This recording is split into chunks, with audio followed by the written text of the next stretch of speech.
नमस्कार दोस्तों, आप सभी का स्वागत है हमारे YouTube चैनल पर। तो आज हम बात करेंगे डीएलएड बीटीसी प्रथम सेमेस्टर 2024 गणित मैथ की वीडियोस में। तो इस वीडियो में सभी अति लघु उत्तरीय प्रश्न को देखेंगे।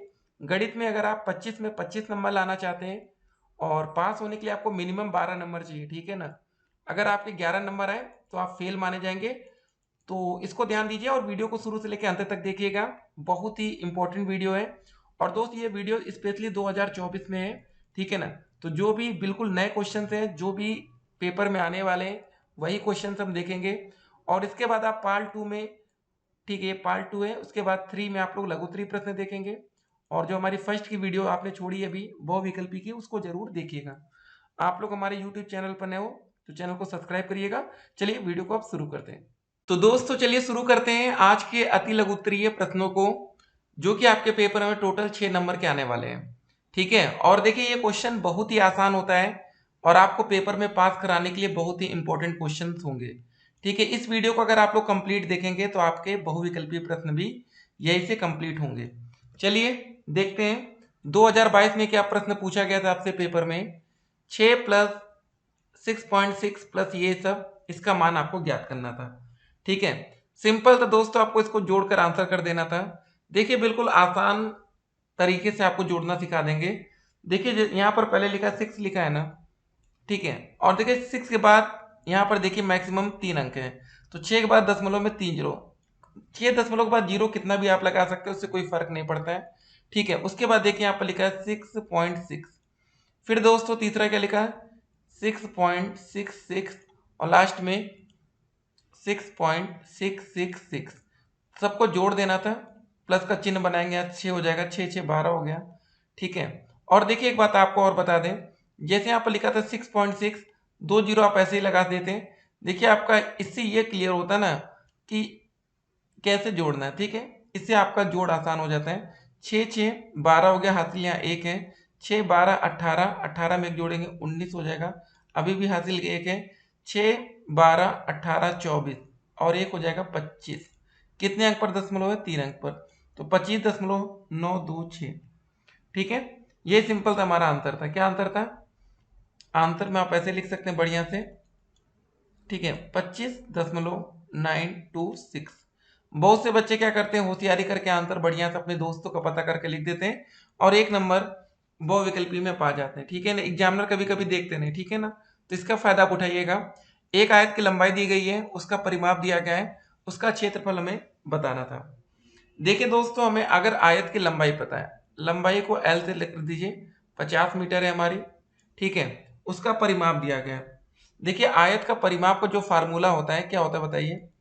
आयत का परिमाप का जो फार्मूला होता है, 2 ब्रैकेट में आप लिख सकते हैं लंबाई प्लस में चौड़ाई, ये आयत के परिमाप का फार्मूला होता है, ठीक है। उसका परिमाप हमें दिया गया है 180, यहाँ पर 180 लिख दीजिए। दो लंबाई की जगह दोस्तों क्या रखेंगे 50, चौड़ाई को हम कुछ मान लेते हैं X Y Z A B C D कुछ भी मान लीजिए, या इसको आप बी मान लीजिए, ठीक है। तो बी पर बॉय वाला ना, 2 से भाग करिए, यहाँ पर आ जाएगा 90, तो आ जाएगा 90 बराबर 50 प्लस का बी, ठीक है। ये माना है चौड़ाई को, तो 50 और 90 यहाँ से घटेगा, 50 इधर आएगा तो कितना बचेगा 40, ठीक है। ये बी, ये 40 मीटर हो गया हमारा। तो हमें दोस्तों पता चल चुका है इसकी चौड़ाई क्या है, 40 है। यहाँ पर लिख लीजिए बी बराबर आ गया हमारा 40, ठीक है। आयत का जो क्षेत्रफल होता है, इसका जो फार्मूला होता है वो सिंपल तो होता है दोस्तों हमारा लंबाई गुणे चौड़ाई, ठीक है। हमारी राइटिंग उतनी अच्छी नहीं है यहाँ पर, तो लंबाई की जगह दोस्तों क्या रखेंगे 50 दिया गया था, चौड़ाई हमारी 40 आ गई, 50 गुणे 40 कर देंगे, कितना आ जाएगा, ये आ जाएगा दोस्तों हमारा 2000, ठीक है। और देखिए दोस्तों जो इसका क्षेत्रफल आएगा, इसका जो यूनिट आएगा देखिए, ठीक है, मात्रक, वो होगा मीटर स्क्वायर। ये भी जरा ध्यान में रखेंगे, बहुत से बच्चे खाली 2000 लिख देंगे, आपका आधा नंबर कट जाएगा एक नंबर के क्वेश्चन में, ठीक है ना। छोटे छोटे क्वेश्चन होते हैं दोस्तों, एग्जामिनर आपका एक एक नंबर काटने के लिए तैयार रहता है। अगले प्रश्न में पढ़ते हैं, कोटि पूरक कोड को उदाहरण से समझाना है। चलिए बहुत ही अच्छा क्वेश्चन। ऐसे में दो कोड जिनका योग 90 अंश या एक समकोण के बराबर होता है, इनमें से प्रत्येक कोड एक दूसरे के कोटि पूरक कोड कहलाते हैं। जैसे दोस्तों 30 अंश और 60 अंश का कोड कोटि पूरक कोड है, ठीक है। सिंपल सी परिभाषा याद रखिएगा, ऐसे क्वेश्चन पेपर में आते 2022 में पूछा गया था, ठीक है। और देखिए इससे संबंधित कोई क्वेश्चन आएगा वो भी हम आपको वीडियो में समझाएंगे। 4 अंकों की सबसे बड़ी संख्या और 3 अंकों की सबसे छोटी संख्या का योगफल ज्ञात करिए। 4 अंकों की सबसे बड़ी संख्या, 4 अंकों की सबसे बड़ी संख्या, तो 4 बार 9 लिख दीजिए, ठीक है। और 3 अंकों की सबसे छोटी संख्या, 3 अंकों की सबसे छोटी संख्या क्या आएगा, 100 ही तो आएगा ना, ठीक है। तो इसका योगफल, इसको आपको जोड़ देना। अब देखिए आप लोग यहाँ पर गलती क्या करेंगे, ये जोड़ दोस्तों ऐसे नहीं होगा, ठीक है ना। यहाँ पर देखिए काफी बच्चे जोड़ने में गलती करेंगे। प्लस का चिन्ह बनाइए, 100, ठीक है, जोड़ लीजिए 9 9 9 1 10 9 1 10, ठीक है। तो ये दोस्त हमारा सही आंसर होगा। तो इतना हमें ध्यान देना है, काफी बार आप लोग ये भी गलती करते हैं छोटे छोटे क्वेश्चंस में। चलिए अगले प्रश्न की तरफ बढ़ते हैं। 1000 लीटर की पानी की टंकी में रिसाव से प्रत्येक घंटे 10% पानी की कमी हो जाती है। 1 घंटे के बाद पानी की टंकी में पानी की मात्रा कितनी होगी। अब देखिए दोस्तों ऐसे क्वेश्चन आपको उलझा सकते हैं, ठीक है। फर्स्ट सेमेस्टर की मैथ की आप लोग वीडियो देख रहे हैं, छोटी मोटी गलती आपसे नहीं होनी चाहिए, ठीक है। तो इस क्वेश्चन को चलिए देखते हैं कैसे करना है हमें। देखिए यहां पर क्या लिखा है, 1000 लीटर की पानी की टंकी में रिसाव से, ठीक है, 1000 लीटर प्रत्येक घंटे में 10% की पानी की कमी होती है। तो जब 1000 लीटर का 10% निकालेंगे तो 1000 गुणे 10, ठीक है, इसका 10% परसेंट निकालने के लिए 100 से भाग, 2 जीरो से 1 जीरो यहाँ 1 जीरो यहाँ, तो 100 लीटर, ठीक है दोस्तों, यह है हमारा 100 लीटर। तो पानी की टंकी में कुल पानी की जो मात्रा है वो 1000 लीटर है। कुल मात्रा कितनी है, कुल मात्रा दोस्तों हमारी है 1000 लीटर, ठीक है। और प्रत्येक घंटे दोस्तों कितना कम हो जा रहा है, 100 लीटर। तो 1 घंटे के बाद बोला गया पानी की टंकी में मात्रा कितनी होगी, ठीक है। तो 1 घंटे के बाद, 1 घंटे के बाद, ठीक है ना, 1 घंटे के बाद जो पानी की मात्रा होगी 1000 लीटर में से 100 लीटर घटा दीजिए, तो टोटल बचेगी यहाँ पर 900 लीटर, ठीक है। यही हमारा फाइनल आंसर होगा। अब अगले प्रश्न की तरफ बढ़ा जाए। हर एक क्वेश्चन बहुत ही अच्छा है, पेपर में आता है, और इसके बाद आपको व्हाट्सएप नंबर भी दे देंगे। आप लोग जो भी वीडियोस होंगी वो मैसेज करिएगा, आपको वीडियोस मिल जाएंगे। 4 अंकों की बड़ी से बड़ी संख्या की उत्तरवर्ती या अनुवर्ती प्राकृतिक संख्या बताना है, ठीक है। एक होता है पूर्ववर्ती, पूर्ववर्ती मतलब उससे पहले, अनुवर्ती उसके बाद होता है। 4 अंकों की पहले बड़ी से बड़ी संख्या क्या होगी दोस्तों, फिर लिख लीजिए 4 अंकों की बड़ी से बड़ी, ठीक है, ये हो गया। तो उसके बाद उत्तरवर्ती या अनुवर्ती जो बोलते हैं उसमें ये निकालना रहे तो आपको एक जोड़ देना होता है, सिंपल सा काम करना है, ठीक है। 9 में से एक जोड़ेंगे हो जाएगा हमारा 10, फिर इसमें 0 0। तो ये दोस्तों आप लोग कंफ्यूजन में आ जाते हैं, ठीक है ना। ये हमारा आंसर हो गया 10,000, ठीक है। आसान सा क्वेश्चन है, ये कॉमा लगा ये मत सोचिएगा क्या लिखने, तो आप ऐसे लिख लीजिए भैया 1000 10,000, ठीक है। ये तो बिल्कुल आसान आसान क्वेश्चन पेपर में पूछे जाते हैं, लेकिन सबका लॉजिक पता होना चाहिए। अगर यहाँ पर देखिए इस प्रश्न में पूछता कि अनुवर्ती की जगह पूछा जाता पूर्ववर्ती संख्या बताइए, तो आप बड़ी से बड़ी संख्या में क्या करते हैं, एक घटा देते हैं। अनुवर्ती पूछा जाएगा, ठीक है, क्या करेंगे, एक जोड़ देंगे। एक में जोड़ना होता है, एक में घटाना होता है, ठीक है। ये क्वेश्चन हमारा यहाँ पर कंप्लीट। 2022 के क्वेश्चन हो गए, 2021 में हम लोग आएंगे। तो आप लोग हमारा व्हाट्सएप नंबर लिख लीजिएगा अगर आपके पास नहीं है, 8738079216। एक बात और, आप लोग हमें व्हाट्सएप चैनल का आप लोग को लिंक दे देंगे, उससे भी आप लोग हमारे साथ ज्वाइन हो सकते हैं। फर्स्ट सेमेस्टर की जो भी वीडियोस होगी वो आप तक पहुंचाई जाएगी। वीडियो को अंत तक देखिएगा, एक भी वीडियो को स्किप नहीं करना है। बहुत ही अच्छी वीडियो है, बहुत ही आसान वीडियो है। एक और क्वेश्चन देखिए, रोमन संख्या एल किस प्राकृतिक संख्या को प्रदर्शित करता है। तो इसका दोस्तों जो सिंपल सा आंसर होगा, एल का मतलब 50, ठीक है ना। किसको प्रदर्शित करता है, 50 को, बस हो गया आंसर।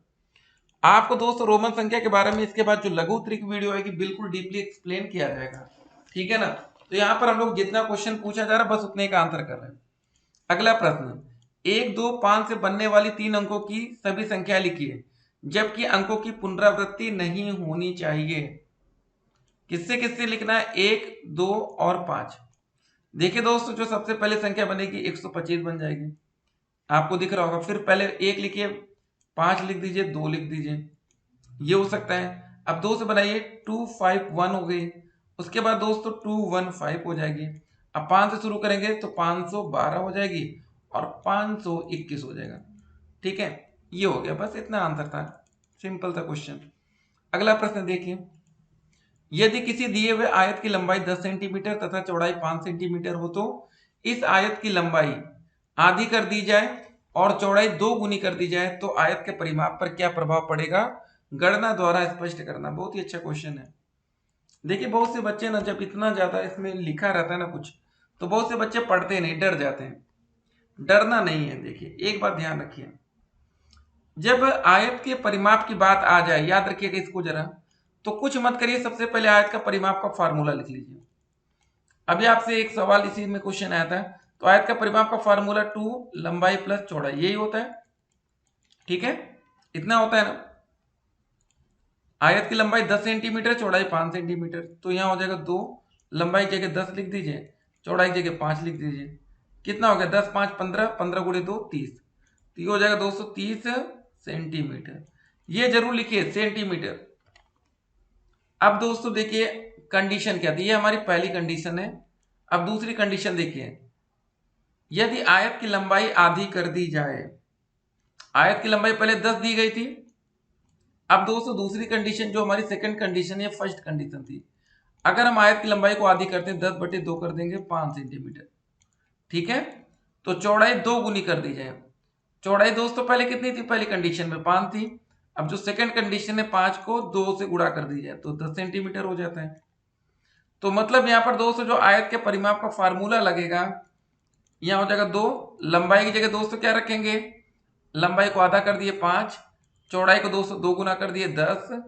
पहले हमारी चौड़ाई कितनी थी 5, अब 5 और 10 5 15, 15 गुणे 2 30 सेंटीमीटर। ठीक है, तो ये हो गया। तो बताइए गणना द्वारा स्पष्ट कीजिए कि क्या प्रभाव पड़ेगा। देखिए यहां पर भी परिमाप 30 आया, यहां पर भी परिमाप 30 आया, तो क्या बोलेंगे हम लोग, बताइए। तो आयत के परिमाप पर कोई प्रभाव नहीं पड़ेगा, यही हमें आंसर में लिखना था। ऐसे करके दिखा देंगे, एग्जामिनर भैया खुशी के मारे पागल हो जाएंगे कि इतना अच्छा बच्चे ने एक्सप्लेन किया है। और ये जरूर लिखिएगा कि आयत के परिमाप पर कोई प्रभाव नहीं पड़ेगा। 1 नंबर आपका बन गया। अगले प्रश्न पर आते हैं। 100 का 3/4, 920 का 30% सरल करिए। जहां का दिख जाए, क से कबूतर, ये का वाला का, ठीक है, इसका मतलब गुणा कर दीजिए। 100 का तो 100 गुणे 3/4 प्लस 920 का 920 का की जगह गुणा का चिन्ह, 30% है। देखिए दोस्तों याद रखिएगा 30 ऐसे लिखा कोई दिक्कत नहीं, जब परसेंटेज है तो जब हम परसेंटेज का चिन्ह हटाएंगे तो उसके बटे 100 हो जाता है। ठीक है, तो यहाँ 30/100 हो गया। एक जीरो से जीरो कटा, एक जीरो से ये जीरो कटा, 4 से भाग करिए, 4 दूनी 8, 4 पंजे 20, 25 नहीं 75 हो गया प्लस का 92 गुणे 3, 3 दूनी 6, 3 9 27। ठीक है, 75 प्लस 276 जोड़ लीजिए, 5 और 6 हो गए 11, 7 और 7 14, 1 15, 2 1 3, 351। ये हमारा आंसर हो गया। देखिए दोस्तों क्वेश्चन बहुत कठिन पेपर में नहीं आते, लेकिन आपकी प्रैक्टिस क्या है, एक एक क्वेश्चन हम आपको इस वीडियो में सॉल्व करके बताएंगे। ठीक है ना, वीडियो को अंत तक देखिएगा। यदि किसी वर्ग की एक भुजा 6 सेंटीमीटर है तो उसका क्षेत्रफल आपको बताना है। देखिए दोस्तों अगर वर्ग की हमें भुजा पता है ना, वर्ग ऐसा होता है जिसकी चारों भुजाएं बराबर है। अगर ये ए है तो ये भी ए होगी, ये भी ए होगी, ये भी ए। तो वर्ग की एक भुजा में 6 दी गई, मतलब अगर ये 6 सेंटीमीटर तो ये भी 6, ये भी 6, ये भी 6। तो वर्ग का जो क्षेत्रफल का फार्मूला होता है वो होता है भुजा का स्क्वायर। ठीक है, तो हमें भुजा 6 दी गई तो 6 का स्क्वायर कर देंगे तो हो जाएगा 36 सेंटीमीटर स्क्वायर। तो ऐसे आंसर आपको करने हैं। अब देखिए दोस्तों आपके मन में एक सवाल होगा, सर अगर हमने आंसर लिख दिया 36 ऐसे आंसर तो कितना नंबर मिलेगा। एग्जामिनर आपको आधा नंबर भी, जीरो भी दे सकता है, क्योंकि आपने इसका इकाई नहीं लिखा जो कि सेंटीमीटर में दिया, कभी मीटर में होगा। ये पूरा लिखिए, 36 आया तो 36 सेंटीमीटर स्क्वायर, या ऐसे लिखिए 36 सेंटीमीटर स्क्वायर, या लिखिए 36 वर्ग सेंटीमीटर, जो भी आपको ठीक लगे। ठीक है ना, बाकी व्हाट्सएप नंबर आपको दिया गया, मैसेज करेंगे आप लोग। तो इंतजार रहेगा सभी बच्चों के मैसेज का। अगर किसी को कोई डाउट है तो, नहीं है तो कोई बात ही नहीं। और वीडियो का लिंक के लिए मैसेज आप कर सकते हैं, क्योंकि लघुत्तरीय और बहुविकल्पीय के लिए। अगला क्वेश्चन है, संख्याओं 13 39 273 का महत्व ज्ञात कीजिए। मासा का फुल फॉर्म क्या होता है? महत्तम समापवर्तक, ठीक है ना। तो सबसे पहले कैसे निकालिए बताइए? 13 लिखा है ना, 13 को 239 में भाग करिए, जाता है?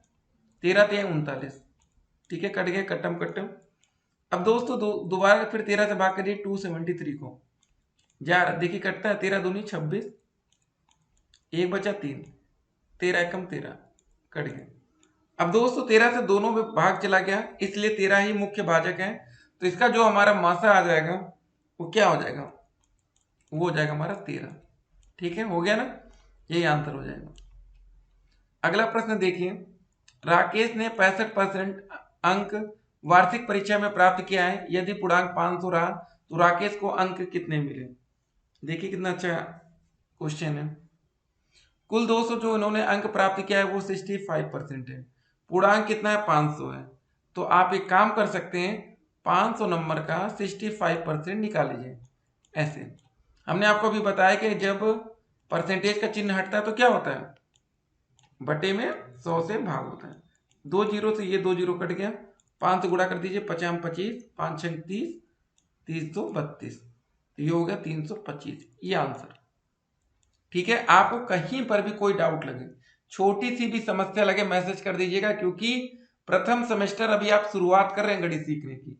सेकेंड सेमेस्टर में इससे ज्यादा कठिन गणित होगी, थर्ड में और, फोर्थ में और, उसके बाद UP TET, C TET, super TET.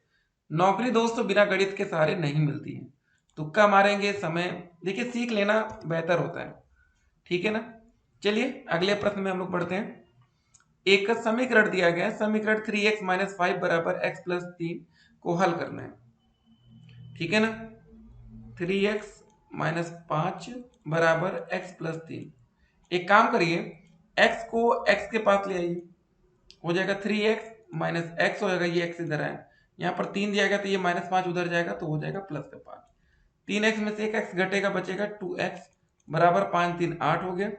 x बराबर निकालिए 8/2 से भाग करिए, 2 चौके 8, तो x का मान आ गया हमारा 4। यही हमारा आंसर हो जाएगा, ठीक है। चलिए अगले प्रश्न को देखते हैं। सभ्यता के विकास के समय संख्याएं क्या कहलाती थी? तो सभ्यता के विकास में गिनती की संख्याएं प्राकृतिक संख्याएं कहलाती थी। संख्या किसे कहते हैं? जिन शब्दों से वस्तुओं की गिनती का बोध होता है उसे हम संख्या कहते हैं। संख्यांक से क्या आशय है? संख्याओं को जिन संकेतों द्वारा व्यक्त किया जाता है उसे संख्यांक कहते हैं, ठीक है। अब देखिए दोस्तों, संख्या 3477 में दोनों 7 के स्थानीय मान ज्ञात करिए। बहुत ही अच्छा क्वेश्चन है दोस्तों, 3477। अब देखिए दोस्त, यहाँ पर जिसका भी स्थानीय मान निकालना है उसके नीचे से एक डंडी खींचिए, जो भी संख्या लिखी वो लिख दीजिए पहली। अगर दोस्तों आप सेकंड संख्या निकाले 7 लिखिए, उसके बाद जितनी संख्या बचेगी उसके बाद उतनी संख्या जीरो लगा देंगे। अगर हमें 4 का स्थानीय मान निकालना है तो 4 लिखिए, कितनी संख्या बच रही है? 2 बार, तो 2 जीरो आ गया। अगर 3 का निकालना तो 3 लिखिए, कितनी संख्या बच रही है? 3 जीरो। हमें दोस्तों 7 का स्थानीय मान बताना था, तो पहले 7 का स्थानीय मान आएगा 7, ठीक है, और सेकंड 7 का स्थानीय मान आ जाएगा 70। बस हो गया ना। तो इस तरह आप हर एक संख्या का स्थानीय मान निकाल सकते हैं। देखिए हमने सबका आपको बता दिया, ठीक है। तो पेपर में कैसा भी क्वेश्चन बने आपको दिक्कत नहीं होना चाहिए। चलिए इसको मिटाते हैं हम लोग। यहाँ पर लिखा था 62 गुणे 74 को हल करना है, ठीक है, सिर्फ गुणा करना है आपको, 62 गुणे 74। बताइए कभी कभी गुणा करने का भी सवाल आ जाता है, ठीक है, गुणा कर लीजिए। बताइए, 4 दूनी 8, 4 छंग 24, 7 दूनी 14 का 4, 7 छंग 42, 1 43, जोड़ लीजिए 8, 4 4 8, 3 2 5 और 4, 4 5 8 8। यही दोस्तों हमारा आंसर आ जाएगा। कभी कभी दोस्तों पेपर में आसान प्रश्न भी आते हैं, इसको जरा ध्यान रखिएगा, ठीक है ना। हर बार कठिन ही प्रश्न है ऐसा कुछ नहीं है, ठीक है। तो अगला प्रश्न दोस्तों यहां पर है 1/2, 1/3 और 3/4। अब यहां पर आपको बताना है सबसे बड़ी भिन्न कौन सी होगी। आप इसको दोस्तों भाग करके भी निकाल सकते हैं। 2 से 1 में भाग करेंगे तो आएगा 0.5, 3 से भाग करेंगे तो 0.33 समथिंग आ जाएगा, 4 से भाग करेंगे तो 4 सत्ते 28, 4 पंजे 20। तो सबसे बड़ी भिन्न कौन सी हो जाएगी दोस्तों? यहाँ पर दिख रहा है 0.75, ये पड़ा है, तो 3/4 यहाँ पर सबसे बड़ी भिन्न है। इसको देखिए बहुत तरीके से आप कर सकते हैं। एक तरीका आपको ये रहेगा कि सभी में मल्टीप्लाई 100 से कर दीजिए, जैसे लिखा है। देखिए आप किसी भी क्वेश्चन को कितना आसान आप अपने हिसाब से कर सकते हैं, वो तरीका अपनाइए। या दोस्तों 2, 3, 4 का आप एलसीएम ले सकते हैं। 4 3 12, ठीक है, एलसीएम 12 आ गया। तो उस तरह भी आप कर सकते हैं। 12 आने का मतलब ये देखिए, आपको एक तरीका बता दे रहे जो हमेशा काम आएगा। जैसे यहाँ पर हमने 2, 3 और 4 का एलसीएम निकाल लिया। कैसे निकालेंगे? 2 से भाग करिए, 2 कम 2, 3, 2 दूनी 4, फिर 2 से भाग करेंगे 1 3 1। उसके बाद दोस्तों हम 3 से भाग करेंगे 1 1 1। तो यहाँ पर आप ये काम करिए, 2 गुणे 2 और ये 3 ना, ये लिख लीजिए, 2 गुणे 2 गुणे 3। ये दोस्तों हम आपको बेसिक बता रहे हैं, 2 दूनी 4 3 12। ये हमेशा काम आएगा, सिर्फ आप इस वीडियो के लिए नहीं, कभी भी ऐसा क्वेश्चन मिल जाए बिल्कुल डीपली याद तो रहना चाहिए ना कैसे निकाल सकते हैं। जो स्मार्ट लोग होते हैं ना, तो सब देखिए उनके क्या होता है, बेसिक कॉन्सेप्ट क्लियर होते हैं। ठीक है, बिल्कुल आसान भाषा में समझ लीजिए। अब देखिए दोस्तों, जैसे 1/2 था, इसको 12 से मल्टीप्लाई कर दीजिए। फिर 1/3 था, इसको भी 12 से मल्टीप्लाई करिए। और 3/4 था, इसको भी 12 से गुणा कर दीजिए। होगा क्या? 2 छंग 12, ये 6 आ गया, 3 चौके 12 और 4 3 12। गुणा करिए, 6 आ गया, ये 4 आ गया, 3 त्रिक का 9। सबसे बड़ी संख्या क्या दिख रही है आपको? 9 दिख रही है। तो ये तरीका है। ठीक है, बहुत बड़ी चीज नहीं है, लेकिन बेसिक चीज है, बस आपको पता होना जरूरी था। ठीक है ना? अब दोस्तों यहाँ पर देखिए अगला प्रश्न क्या रहा हमारा। प्रश्न ये दिया गया, इसको सिर्फ जोड़ना है। अब बताइए, आप कह रहे होंगे इतना आसान क्वेश्चन, भाई पेपर में पूछे जाते हैं। 4/9 और 3/9 को जोड़ना है। और दोस्त यहाँ पर देखिए, ये हर न्यूमरेटर और डिनोमिनेटर, ये सब बेसिक चीजें आप जानते हैं। अगर हर यहाँ पर समान नहीं होते तो इसको समान किया जाता। तो यहाँ पर क्या लिखा? 9 लिखा है, तो 9 लिख लीजिए। यहाँ पर 4 + 3 कितना हो गया? 7/9। कभी कभी आसान क्वेश्चन भी पेपर में आते हैं, ठीक है ना? तो हर तरह का प्रश्न हम लोग देखेंगे। अगला प्रश्न क्या रहा है यहाँ पर? दशमलव संख्या का स्थानीय मान चार्ट द्वारा दर्शाना है। ठीक है, बहुत ही अच्छा क्वेश्चन है, इसको देखेंगे।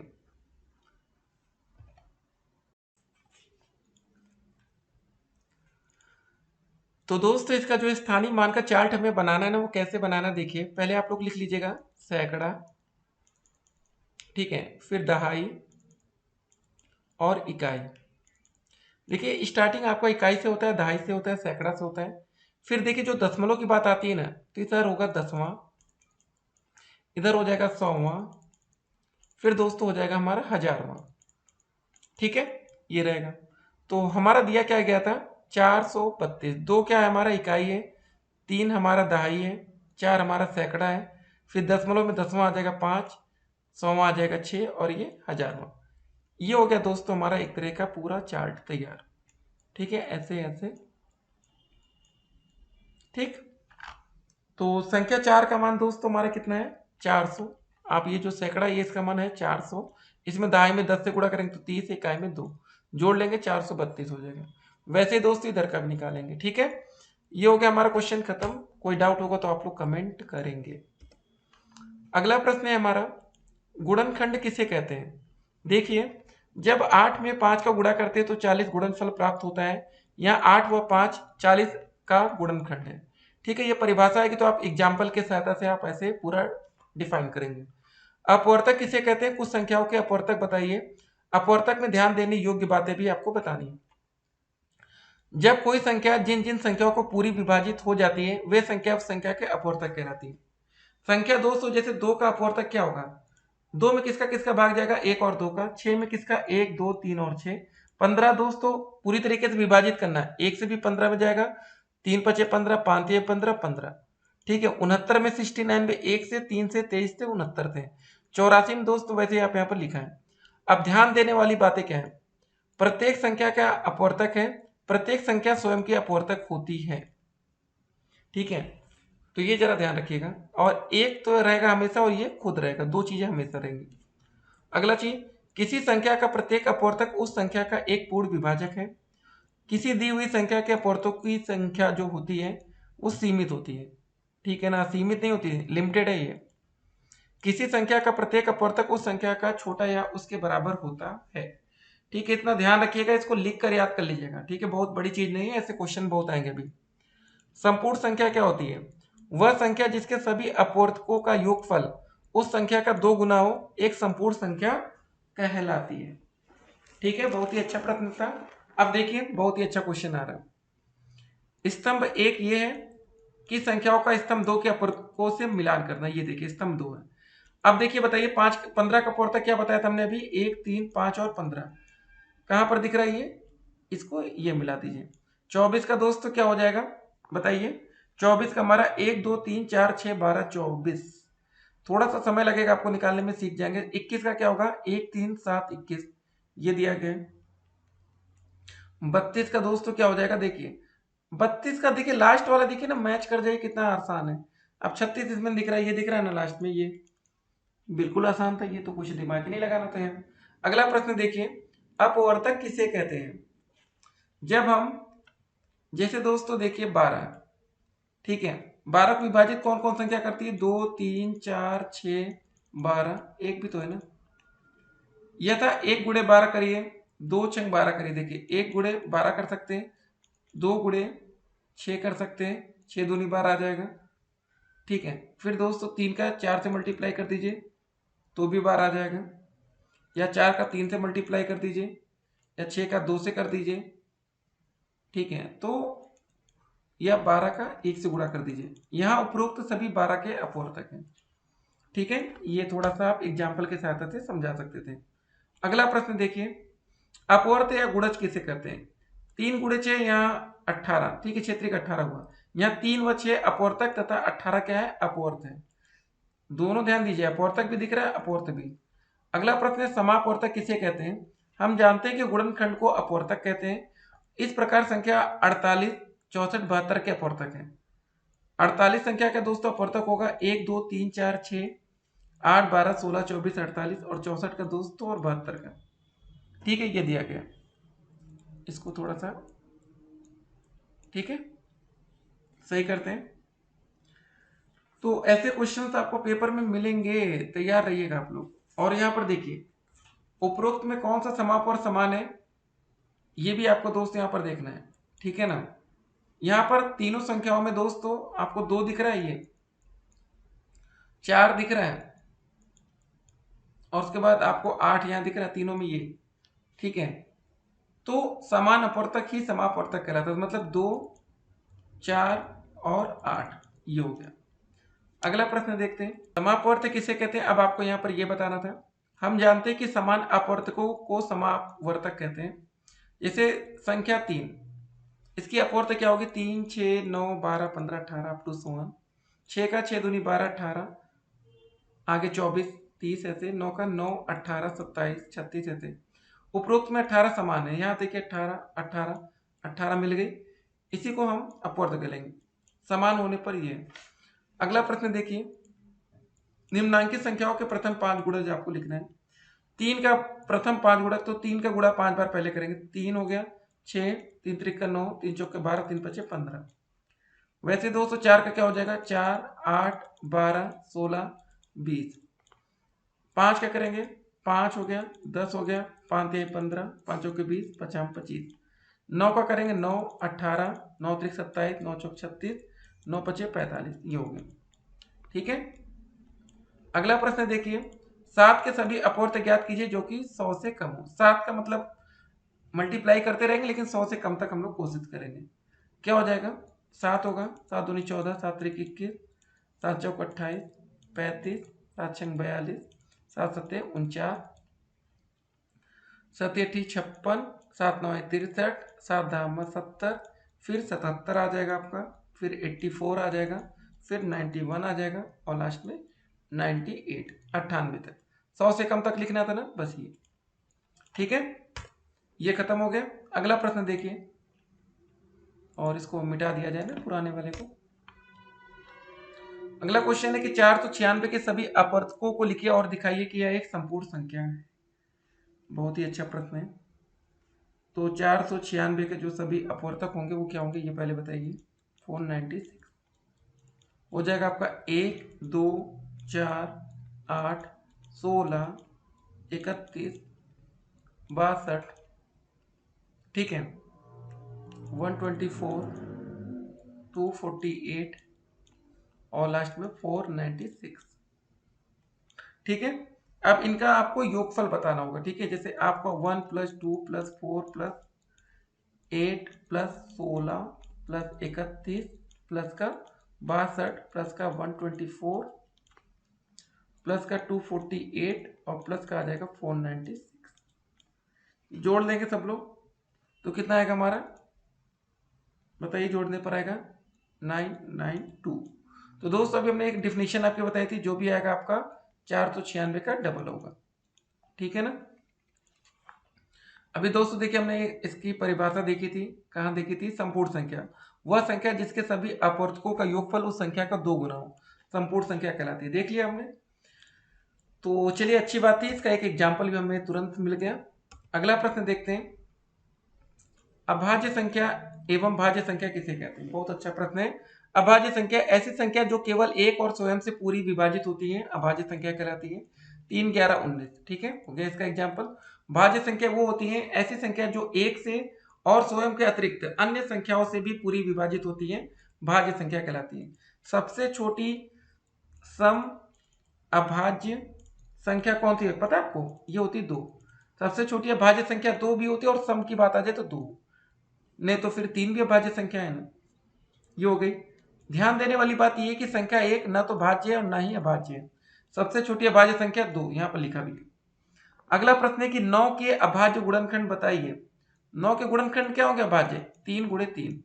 अभाज्य बोला गया तो 1 मत कर दीजिएगा, क्योंकि 1 ना तो भाज्य ना तो अभाज्य, इसलिए 1 को दूर रखिए, 1 को नहीं रखेंगे, ठीक है ना। नहीं तो बहुत से बच्चे लिखेंगे 9 में 1 × 3 × 3। अब 1 अभाज्य संख्या है, नहीं है ना, ठीक है। तो 9 का अभाज्य गुणनखंड 3 × 3। तो चलिए दोस्तों अब देखते हैं आज का अगला प्रश्न। तो दोस्तों अगला क्वेश्चन क्या रहा हमारा, यदि किसी संख्या के अभाज्य गुणनखंड में दिए हैं 2 2 और 3 है तो संख्या आपको बतानी है। तो दोस्तों जब हमें अभाज्य गुणनखंड दिया तो सिंपल से उसका आप मल्टीप्लाई कर दीजिए, 2 × 2 × 3, ठीक है, कितना आ जाएगा, 2 दूनी 4 3 12, बस हो गया। तो ऐसे क्वेश्चंस भी आपको पेपर में मिलेंगे। अगला प्रश्न देखिए, एक संख्या के गुणनखंड दिया गया 8 और 3 है तो उसके अभाज्य गुणनखंड आपको बताने हैं, ठीक है। गुणनखंड 8 और 3 दिया गया तो उसके अभाज्य गुणनखंड आपको बताना है। तो सबसे पहले काम करिए, 8 का 3 में गुणा कर दीजिए, 8 × 3 = 24 हो गया। अब 24 का भाज्य गुणनखंड निकाल लीजिए। कैसे निकाल सकते हैं, तो 24 का आप ऐसे करके भी निकाल सकते हैं, 2 से भाग करिए 12 बार जाएगा, फिर 2 से भाग करेंगे 6 बार जाएगा, 2 से भाग करेंगे 3 और 1, ठीक है। तो आप ऐसे लिख लेंगे इसको, या तो देखिए तरीके बहुत हैं, हमने एक तो मल्टीप्लाई करके आपको बता दिया, या सीधे आप 8 को क्या लिख सकते हैं, 2 दूनी 4 दूनी 8 × 3, ठीक है, यही आपका आंसर हो गया। या तो आप इसको मल्टीप्लाई इस तरह करके करिएगा, ऐसे ये वाला मत करिएगा तो बढ़िया है, यहाँ से आपका शॉर्टकट हो जाएगा, ज़्यादा समय ये बर्बाद करेगा, ठीक है। तो एक तरीका ये होगा, हर तरीका आपको पता होना चाहिए कि कब कहाँ पर कौन सा यूज करना है। अगला प्रश्न देखिए, 79 की अनुवर्ती प्राकृतिक संख्या बताना था। अनुवर्ती का मतलब होता है 79 के बाद क्या आएगा, एक जोड़ देंगे, 80 हो गया। कभी पूछ ले आपका 80 के अनुवर्ती पूछ ले तो 80 में एक जोड़ देंगे, 81 हो गया। 101 के अनुवर्ती पूछ ले इसमें एक जोड़ देंगे, 102 हो गया, ठीक है। ये कॉन्सेप्ट क्लियर।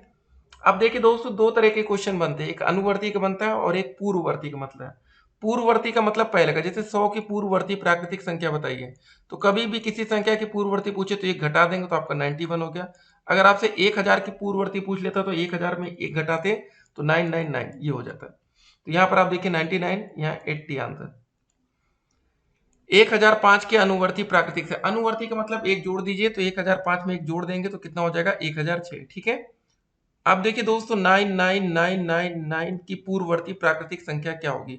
पूर्ववर्ती देखिए 1 2 3 4 5 बार 9 लिखा है, इसमें से एक घटा देंगे, 9 में से गया 8, बाकी जितनी बार 9 है वैसे लिख दीजिए, ठीक है, ये हो गया।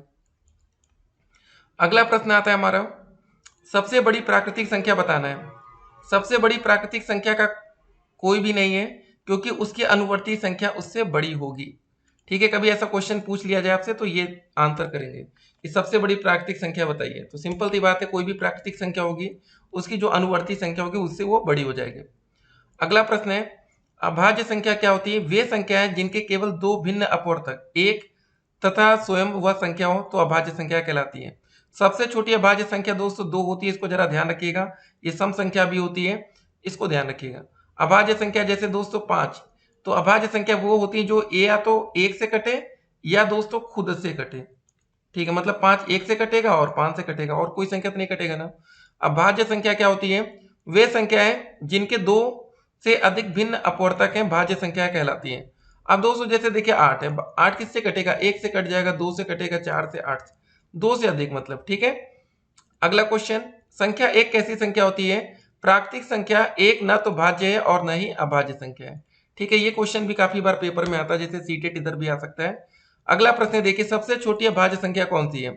सबसे छोटी अभाज्य संख्या यहाँ पर लिखा है 2 है। ठीक है, सही है। और ये सम अभाज्य संख्या भी इसको कह सकते हैं, सम संख्या होती है ना 2। सअभाज्य संख्या किसे कहते हैं? दो संख्याएं सअभाज्य संख्या कहलाती है यदि उनमें एक के अतिरिक्त कोई अन्य उभयनिष्ठ अपवर्तक गुणनखंड न हो। ठीक है, सअभाज्य संख्या ध्यान रखिएगा, ऐसे क्वेश्चन भी आपको पेपर में देखने को मिल सकते हैं। अगला प्रश्न है, अभाज्य गुणनखंड किसे कहते हैं? यदि किसी संख्या के सभी गुणनखंड अभाज्य संख्याएं हो तो वे अभाज्य गुणनखंड कहलाते हैं। इसको जरा ध्यान रखिएगा, ये क्वेश्चन भी आपको पेपर में देखने को मिल सकता है। ठीक है, अगला क्वेश्चन, महत्तम समापवर्तक किसे कहते हैं? महत्तम समापवर्तक दी गई संख्याओं का सबसे बड़ा सार्वविभाजक होता है। ठीक है, मसा वाले क्वेश्चन देखेंगे। समापवर्त क्या होता है? देखिए, समापवर्तक समापवर्त संख्याओं के समान अपवर्त्यों को उनका समापवर्त कहते हैं। ये सब जो डिफिनीशन है, परिभाषा है ना, इसको कॉपी पर लिख लीजिए आप लोग। लघुत्तम समापवर्त देखिए, ये एलसीएम, संख्याओं के समापवर्तियों में सबसे छोटा समापवर्त ही उनका लघुत्तम समापवर्त या लसा होता है। निम्न संख्याओं का भाग विधि से लघुत्तम समापवर्त ज्ञात करना है। ठीक है, तो जो भी दोस्तों क्वेश्चन मिले भैया आप लोग करते जाइए। एलसीएम निकालना है दोस्तों, क्या क्या दिया गया यहाँ पर? 14 दिया गया है, 28, 35 और 56। इसका दोस्तों में एलसीएम निकालना है। एलसीएम, ठीक है, सबसे पहले 2 से भाग करिए, 2 सत्ते 14, ये 14 बार जाएगा। 35 कटेगा नहीं, 2 से 2 दूनी 4, 2 अट्ठे 16, 2 में जाएगा ना। अब 2 से भाग एक बार और भी चला जाएगा, 2 सत्ते 14, 35 और ये 14। ठीक है, जितनी बार 2 से भाग पहले जा रहा है उससे करेंगे, ठीक है ना, जल्दबाजी नहीं बिल्कुल। 2 सत्ते 14, अब 2 से तो कटेगा नहीं, अब कटेगा 5 से। जो नहीं कट रहा उसको वैसे लिखते जाएंगे, 5 सत्ते 35 और ये 7। अब दोस्तों आपको लग रहा है हर जगह 7 ही 7 दिख रहा है, 7 से भाग कर दीजिए, 1 1 1 और 1। ठीक है, तो भाई ये आ गया। अब हमें इसका एलसीएम बताना, तो इसका सभी का मल्टीप्लाई करिए। 2 कितनी बार है? 3 बार है, तो 2 गुणे 2 गुणे 2 गुणे 5 गुणे 7 कितना आ जाएगा? 2 दूनी 4 दूनी 8, 8 पंच 40, 40 गुणे 7 हो जाएगा 280। ठीक है ना, ये हो गया। अगला प्रश्न क्या है उसको देखते हैं। दो अभाज्य संख्याओं का मासा क्या होगा? तो दो अभाज्य संख्याओं का दोस्तों जो मासा होगा वो 1 होगा। ठीक है, हर क्वेश्चन को ध्यान दीजिए, कहीं पर कोई दिक्कत हो कमेंट बॉक्स आपका है। अगला प्रश्न, दो क्रमागत सम संख्याओं का मासा क्या होगा? तो दो क्रमागत सम संख्याओं का जो मासा आएगा, क्रमागत सम संख्या है ना, तो इसका मासा हो जाएगा 2। अगला प्रश्न है, किन्हीं दो सम संख्याओं का मासा सम होगा या विषम?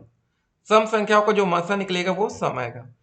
एक सम और एक विषम संख्या का मासा सम होगा या विषम? तो इसका दोस्तों आंसर आएगा विषम। अगर एक सम और एक विषम है, अगर दोनों सम है तो सम। तो यहां ध्यान दीजिए, 5, 8 और 12 के समापवर्तक बताइए। ठीक है, समापवर्तक जो दोनों में कॉमन हो। देखिए पहले 5, 8 और 12, ठीक है ना। तो यहां क्वेश्चन में थोड़ा गलती है, यहां पर यह बताना था 8 और 12 के। तो 8 में क्या, किससे किससे 8 कटेगा? 1 से कटेगा, 2 चौक के 8, 4 दूनी 8 और 8 से।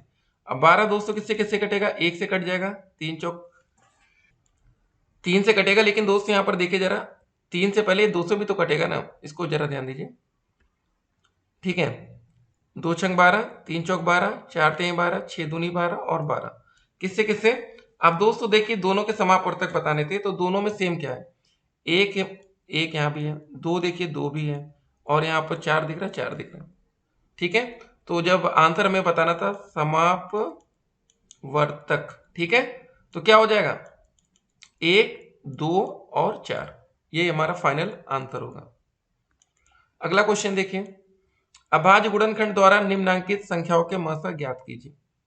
हमें महत्व बताना है, ठीक है। यहाँ एक क्वेश्चन दोस्तों हमारा मिस हो रहा है, इसको लिख लेते हैं। पहला क्वेश्चन था 144 और 198, ठीक है, इसका बताना था, इसका महत्व बताइए, ठीक है। ये मिटा देते हैं। देखिए दोस्तों, जो बच्चे बुक से पढ़ रहे हैं ना, एक भी क्वेश्चन हम मिस नहीं करना चाहते, ताकि बाद में आप लोग क्या होगा कि दिक्कत में आएंगे, कहेंगे सर जी आप ये क्वेश्चन छोड़ दिए थे।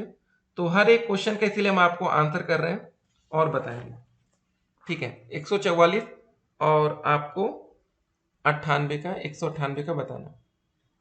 तो देखिए इसको बहुत तरीके से कर सकते हैं। एक तो आपको एलसीएम है, तो दोस्तों देखिए जो 144 का फैक्टर आएगा ना, वो क्या आएगा आपको ये बताना है। तो देखिए 144 का या तो आप अलग से ऐसे एलसीएम निकालिए, 2 से भाग करके, 2 सत्ते 14, 2 दूनी 4, फिर 2 से भाग करेंगे, 2 तिहाई 6, 2 छंग 12।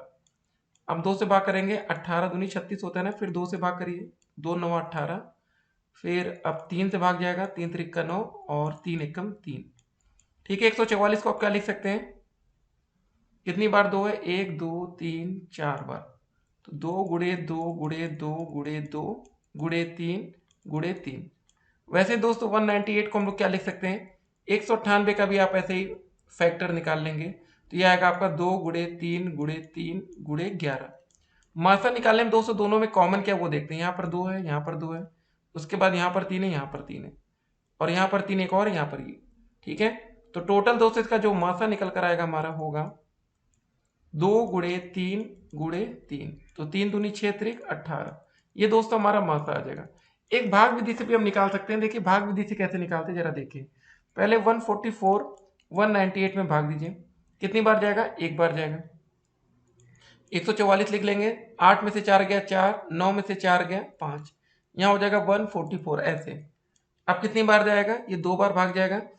54 दूनी 108 होता है दोस्तों, यहाँ पर लिख लीजिए, 14 में से 8 गया 6, यहाँ बचा 3, यहाँ आ गया 54, ठीक है 54। 36 से कम 36, यहाँ 14 में से 6 गया 8, यहाँ बचेगा 1, यहाँ 36, 18 दूनी 36, कट गया ना दोस्तों। तो हमारा मासा क्या निकल कर आया 8 18 यहाँ से। तो इस तरीके से भी करेंगे तो हमारा मासा आ जाएगा 18, ठीक है। तो दो तरीका हमने आपको बता दिया, जो भी आपको ठीक लगे वो कर लिएगा।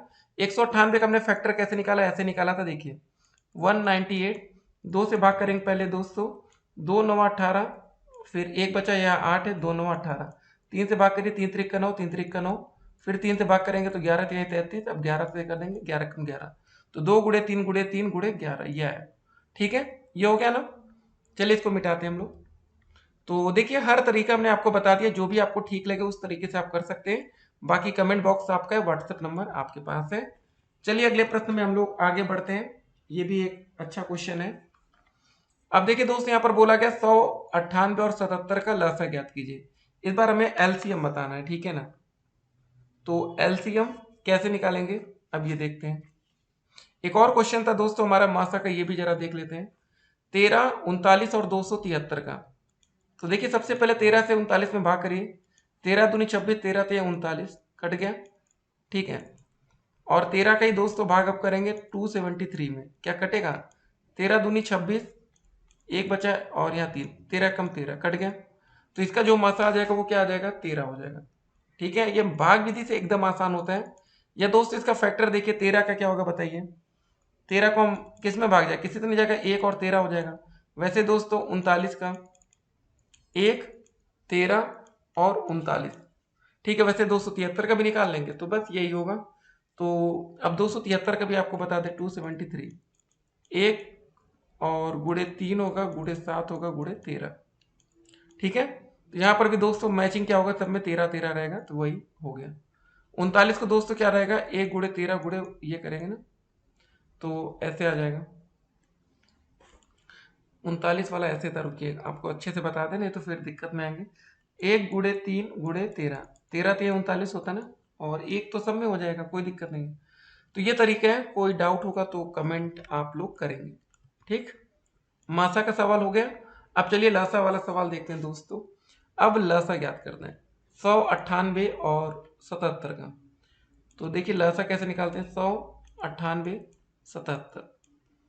ठीक है, अब सबसे पहले यहाँ तरीका होगा 2 से भाग करिए, 50 बार जाएगा, 2 चौके 8, 2 9 18, 77 हो गया है। फिर 2 से भाग करेंगे, 25 आएगा, 49, 77 ये हो गया। अब 5 से भाग करेंगे, 50 25, ठीक है, यहाँ 49 है, यहाँ 77 है। ठीक है, अब 207 से भाग करेंगे 5, 7 7 49 ये आ जाएगा। और फिर 7 से भाग करेंगे, 5 हो गया, यहाँ 1 हो गया। ठीक है, 1 सेकेंड और, तो दोस्तों यहाँ पर रुकिए 1 सेकेंड, ये हम लोग का 5 बचा था ना, पहले इस 5 को हटाएंगे ना, नहीं तो फिर गलत हो जाएगा। ठीक है, ये जल्दबाजी में गलती नहीं होनी चाहिए। यहाँ से देखिए 5 से पहले भाग करें, 5 1 कम 5 हो गया, यहाँ 49 वैसे रहेगा, यहाँ 77 रहेगा। ठीक है, अब दोस्त यहाँ पर 7 से भाग जाएगा, यहाँ 1, 7 7 49, 1 1।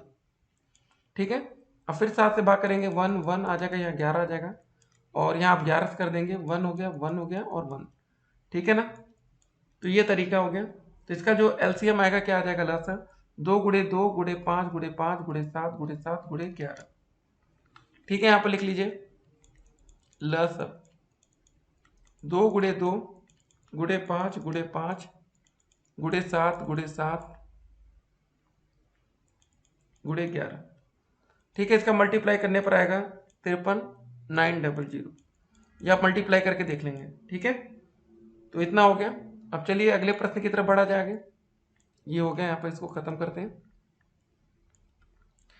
ठीक है, तो ऐसे क्वेश्चन आपको पेपर में देखने को मिलेगा, तो हर एक क्वेश्चन के लिए तैयार रहना है हमें। अगला प्रश्न क्या है हमारा, निम्नांकित संख्याओं का लसा ज्ञात करिए। देखिए जितना ज्यादा क्वेश्चन हम लोग करेंगे उतना ही ज्यादा आपको समझ में आएगा। 5 10 और 15 का निकालना है। किससे भाग जाएगा बताइए, सबसे पहले 2 से जाएगा ना, यहाँ 5 हो जाएगा, 2 पंजे 10, ये 15। फिर 3 से भाग करिए, 5 5 3 पचे 15। फिर अब 5 से कर देंगे, 1 1 1, तो हो जाएगा आपका 2 गुणे 3 गुणे 5, 3 दूनी 6 पंजे 30। ये लसा हो गया। अब दोस्तों आज से ऐसे ही आप लोग को 16 44 और 64 का निकालना है। ठीक है, एक काम आपके लिए होमवर्क है, आप लोग ये खुद से करके बताएंगे। ठीक है, तो सबसे पहले 2 से भाग करके जैसे हमने किया है, और इसका जो लसा आएगा वो आएगा दोस्तों, हम आपको आंसर बताते हुए चले, 704। ठीक है, अगर आपसे कोई दिक्कत होगी तो कमेंट आप लोग करेंगे। ठीक, ये वाला सवाल कंप्लीट हो गया। इसको यहाँ पर हम लोग मिटाते हैं। चलिए अगले प्रश्न में आगे बढ़ेंगे। वह छोटी से छोटी संख्या आपको बतानी है जो 20 25 30 और 40 से पूर्णतः विभाज्य हो। अब यहाँ पर देखिए दो तरह के सवाल आते हैं, छोटी से छोटी और बड़ी से बड़ी। ठीक है, छोटी से छोटी संख्या जब आपसे पूछती है तो आपको क्या निकालना होता है, लसा निकालना होता है, एलसीएम। ठीक है, 20 25 30 और 40 का लसा निकालिए। 2 से भाग करेंगे, 2 दामा 20 25, ये 15 और 20 बार। ठीक है, अब 2 से भाग करेंगे, 2 पंजे 10 25 15 और 10, और यहाँ 5 हो गया, 25 हो गया, 15 हो गया, 2 पंजे 10। ठीक है, अब 5 से करेंगे, 5 से नहीं पहले 3, ये 15 है ना, तो ये हो गया 5 25 है, 3 पच्चे 15 और ये 5। अब 5 से करिए, 5 एकम 5 50 25, 5 एकम 5 5 एकम 5। फिर 5 से करेंगे, 1 1 1 और 1। 2 कितनी बार आ रहा है देखिए, 3 बार 2 है, फिर 1 बार 3 है, 5 गुणे 5, तो 2 गुणे 2 गुणे 2 गुणे 3 गुणे 5 गुणे 5। अब बताइए इसका आंसर क्या आएगा।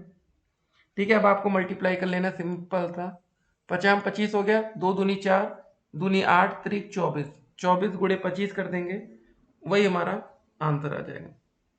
ठीक है, तो इसका आंसर हमारा 600 आ जाएगा। फिलहाल एक बार आप लोग करके देख लेंगे। चलिए अब परसेंटेज वाला सवाल की तरफ हम लोग बढ़ेंगे। एलसीएम तो जो भी क्वेश्चन और एचसीएफ मासा जो भी क्वेश्चन थे ऐसे ही आएंगे, आप लोग को बिल्कुल परेशान नहीं होना है। ठीक है ना, तो अब है प्रश्न 3/5 को परसेंटेज में बदलना है।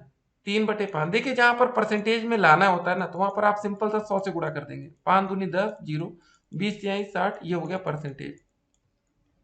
ठीक है ना, तो बहुत बड़ी चीज नहीं है। जब परसेंटेज का सवाल आपको आगे भी कभी मिले तो ये हमें ध्यान में रखना है। ठीक है ना, तो ये 60% हो गया। अगला प्रश्न देखते हैं, 20% को भिन्न में बदलना है। देखिए दोस्तों, कभी परसेंटेज का चिन्ह पहले से लगाओ, जैसे लगा है, तो जब परसेंटेज का चिन्ह हटेगा तो क्या होगा, 100 से भाग हो जाएगा। लाना होता तो 100 से गुणा होता है। 1 0 कटा, 2 पंजे 10, तो ये हो गया हमारा 1/5। ठीक है।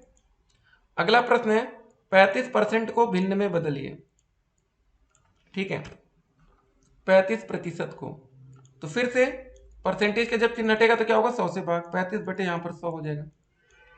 अब भाग कर लीजिए, 5 सत्ते 35, 5 दूनी 10, 0, 7/20, ये हमारा आंसर हो गया। ठीक है ना। अगला प्रश्न है, 0.06 परसेंटेज को प्रतिशत में बदलिए। ये प्रतिशत में दिया ही हुआ है और फिर से बोला परसेंटेज में बदलो, गजब है। परसेंटेज में दिया है तो परसेंटेज में थोड़ी नहीं। फिर इसमें देखिए, जब परसेंटेज का चिन्ह हटेगा तो क्या होगा, इसमें दोस्तों 100 से गुणा हो जाएगा। तो दोस्तों जब 100 से गुणा होगा तो 2 अंक पर दशमलव हो जाएगा, तो ये आंसर आ जाएगा हमारा 6%। ठीक है। ऐसे ही क्वेश्चंस आपको पेपर में मिलता रहेगा, आप उसके लिए तैयार रहेंगे। ठीक है ना। तो यहाँ पर फिलहाल ऐसा नहीं रहेगा, परसेंटेज को परसेंटेज में नहीं बदलवाएंगे, तो यहाँ पर इसका जो आंसर फिलहाल रहेगा वो 6 रहेगा। ठीक है ना। परसेंटेज हटेगा, ये होगा। अब देखिए अगला क्वेश्चन बहुत ही अच्छा आने वाला है। अब देखिए यहाँ का वाला सवाल देखते हैं, ऐसे क्वेश्चंस पेपर में आपको मिलेंगे। तो प्रश्न क्या रहा हमारा, 250 का 30% निकालना है। देखिए दोस्तों, हमने बोला जहां पर भी आपको का दिखे वहां पर मल्टीप्लाई का चिन्ह लगाए, गुणा का 30। जब परसेंटेज दोस्तों दिया गया है, जब परसेंटेज हटता है तो क्या होता है, 100 से भाग होता है ना, वही हमने बताया आपको। 1 0 से 1 0 कटा, 1 0 से 1 0 कटा, 25 से 75 हो गया। एक क्वेश्चन हमारा 300 का 40%, तो 300 का की जगह गुणा 40, परसेंटेज का चिन्ह हटेगा, क्या होगा, बटे में 100 आएगा। 1 0 कटा, ये कटा, 30 गुणे 4 120, ये भी हो गए। अगला प्रश्न है 120 किलोग्राम का। देखिए अब उससे कोई मतलब नहीं यहाँ पर किलोग्राम का ये वो, ठीक है ना, क्योंकि यहाँ पर अभी कोई ग्राम में बदलने की बात नहीं हो रही है। तो 120 किलोग्राम का की जगह हम क्या रखेंगे, गुणा का चिन्ह 45, परसेंटेज का चिन्ह हटेगा 100 से भाग, 1 0 से 0 कटा, ठीक है, 2 पंजे 10, 2 छंग 12, 5 9 45, 6 9 54, ये हमारा आंसर। ठीक है ना। तो ऐसे कोई भी प्रश्न आपको मिलेंगे, करते जाना है। हर एक प्रश्न का उत्तर आपको दिया जाएगा भैया, जिसके पास ये सीरीज होगी एकदम आराम से आप लोग पढ़ रहे होंगे, मिला रहे होंगे, कोई क्वेश्चन में डाउट होगा तो आपका क्लियर हो रहा होगा। एक परीक्षा में 75% बच्चे उत्तीर्ण होते हैं। यदि परीक्षा में 1500 बच्चे बैठे हो तो कुल कितने बच्चे उत्तीर्ण हुए, ये आपको बताना है। एक परीक्षा में 75% बच्चे उत्तीर्ण हुए। ठीक है। यदि परीक्षा में 1500 बच्चे थे तो 1500 का दोस्तों का मतलब गुणा का चिन्ह 75% निकाल लीजिए। ठीक है। तो यहाँ पर 1500 गुणे 75, भाग का चिन्ह हटेगा 100 से, मतलब ये परसेंटेज का चिन्ह हटेगा, 100 से भाग होगा, 2 0 से ये 2 0 कटा, 75 गुणे 15 कर देंगे तो हमारा आ जाएगा, गुणा करिए, 15 पचे 75 का 5 हासिल आया 7, 15 7 105 होता है, और 105 में 7 जोड़ेंगे तो 112। ठीक है। तो 1125 बच्चे उत्तीर्ण हुए, पास हुए। इतने बच्चे क्या हुए, पास हो गए। बस ये आंसर। अगला प्रश्न है, विवेक ने वार्षिक परीक्षा में 85% अंक प्राप्त किया। यदि पूर्णांक 500 हो तो विवेक को कितने अंक मिले, ये आपको बताना है। इसको हटाते हैं ना। हर तरह का देखिए दोस्तों क्वेश्चन आज आपके सामने आ रहा है, लघुत्तरी में भी कुछ क्वेश्चन फायदा करेगा। विवेक ने वार्षिक परीक्षा में 85% अंक लाया, यदि पूर्णांक कितना था, 500। ठीक है। तो भैया 500 का आप 85% निकाल लीजिए, 500 गुणे 85 परसेंटेज, तो 500, जब परसेंटेज का चिन्ह हटेगा तो क्या होगा, 100 से भाग। तो आप लोग बार बार देख रहे होंगे, समझ जा रहे होंगे। 5 का गुणा 85 में करिए, 50 25 हासिल 2, 5 40, 2 42, 425। तो भैया इसको 425 अंक भैया आपको मिले थे, ये आंसर हो गया। अभी आप लोग का जब डीएलएड का रिजल्ट आएगा तो आपका भी कुछ ना कुछ परसेंटेज आएगा। ठीक है ना। तो वो आप लोग देखेंगे। चलिए इसको मिटा दिया जाए। अगला प्रश्न है हमारा, मार्च में डीजल का जो मूल्य है 85 रुपये लीटर था, अब मई में उसका मूल्य बढ़कर 93.50 प्रति लीटर हो गया। पहले से मूल्य बढ़ गया है। डीजल के मूल्य में कितने प्रतिशत की वृद्धि हुई। अब परसेंटेज आपको यहाँ पर बताना है कितनी वृद्धि हुई। देखिए लाभ और परसेंटेज हानि दो तरह का होता है, ठीक है। परसेंटेज में वृद्धि भी होगी और परसेंटेज में हानि भी होगा। तो सबसे पहले हम बढ़ा हुआ मूल्य बताएंगे, कितना मूल्य बढ़ गया, ठीक है। तो डीजल का जो बढ़ा हुआ मूल्य था, तो उसमें होगा क्या, वर्तमान मूल्य और मार्च का दोनों घटा लेंगे। तो यहाँ पर जैसे 93.50 में से पहले का 85 रुपये मूल्य घटाइए तो ये पता चलेगा कितना मूल्य बढ़ा, ठीक है। तो यहाँ दशमलव में कुछ नहीं था तो ये हो गया, 93 में से 85 गया, 13 में से 5 गया 8, ठीक है, यही आ जाएगा। 8.50 रुपये प्रति लीटर क्या हुआ, दाम बढ़ा है, ठीक है, इतना हो गया। अब आगे मूल्य में परसेंटेज वृद्धि आपको बतानी है। तो जब हम प्रतिशत वृद्धि निकालते हैं तो इसका जो फार्मूला होता है, मूल्य में वृद्धि कितनी हुई, हुई है 8.50, और पहले का मूल्य क्या था, वो था हमारा 85 रुपये। बस मल्टीप्लाई 100 से कर दीजिए, आपका आंसर आ जाएगा। ये 100 का गुणा जब इसमें होगा तो कितना हो जाएगा, ये दशमलव हट जाएगा ना, तो ऊपर हो जाएगा 850 अपॉन में 85, भाग करेंगे ये आ जाएगा 10। तो परसेंटेज वृद्धि जो आई कितनी आ गई, 10% आई, ठीक है ना। तो ये क्वेश्चन अच्छा था। एक काम और कर सकते हैं क्रॉस चेक करने के लिए, 85 का 10% आप निकाल देंगे तो फिर आ जाएगा, जो आएगा उसको जोड़ कर ले आएंगे तो वो 93 आ जाएगा। अगला प्रश्न है हमारा 750 के 4% का मान बताइए। 750 लिखा है, का के का जगह मल्टीप्लाई, आगे लिखा 4%, तो 750 गुणे 4, परसेंटेज का चिन्ह हटेगा, 100 से भाग, एक जीरो से एक जीरो कटा, 2 दूनी 4, 2 पंजे 10, 5 से भाग करिए, 5 एकम 5, 5 25, 15 दूनी 30, ये हमारा आंसर होगा 30 रुपये। अगला प्रश्न देखिए, किसी राशि का एक निश्चित प्रतिशत कैसे निकालेंगे। तो किसी दी हुई राशि का निश्चित प्रतिशत गुणा करके 100 से भाग देते हैं, ठीक है। जैसे दोस्तों x का a% अगर हमें निकालना है तो होगा x मल्टीप्लाई a बटे में 100, ठीक है, और गुणे में भी यहाँ पर 100 रहेगा। इस तरह आपका ये फार्मूला काम करेगा। तो ऐसा फार्मूला देखिएगा, बाकी कुछ और क्वेश्चंस होंगे इस पर तो हम आपको बताएंगे, ठीक है ना। जैसे कभी कभी ऐसा ये परसेंटेज में दिया रहता है तो इसमें ऐसे करते हैं। तो चलिए इसको मिटाते हैं और अगले प्रश्न की तरफ हम लोग आगे बढ़ेंगे। अगला प्रश्न है 10.97 तथा 12.12 को जोड़िए। जोड़ का क्वेश्चन है 10.97। देखिए दशमलव वाले क्वेश्चन में दशमलव के नीचे दशमलव आना चाहिए, बस ये ध्यान दीजिए, ठीक है।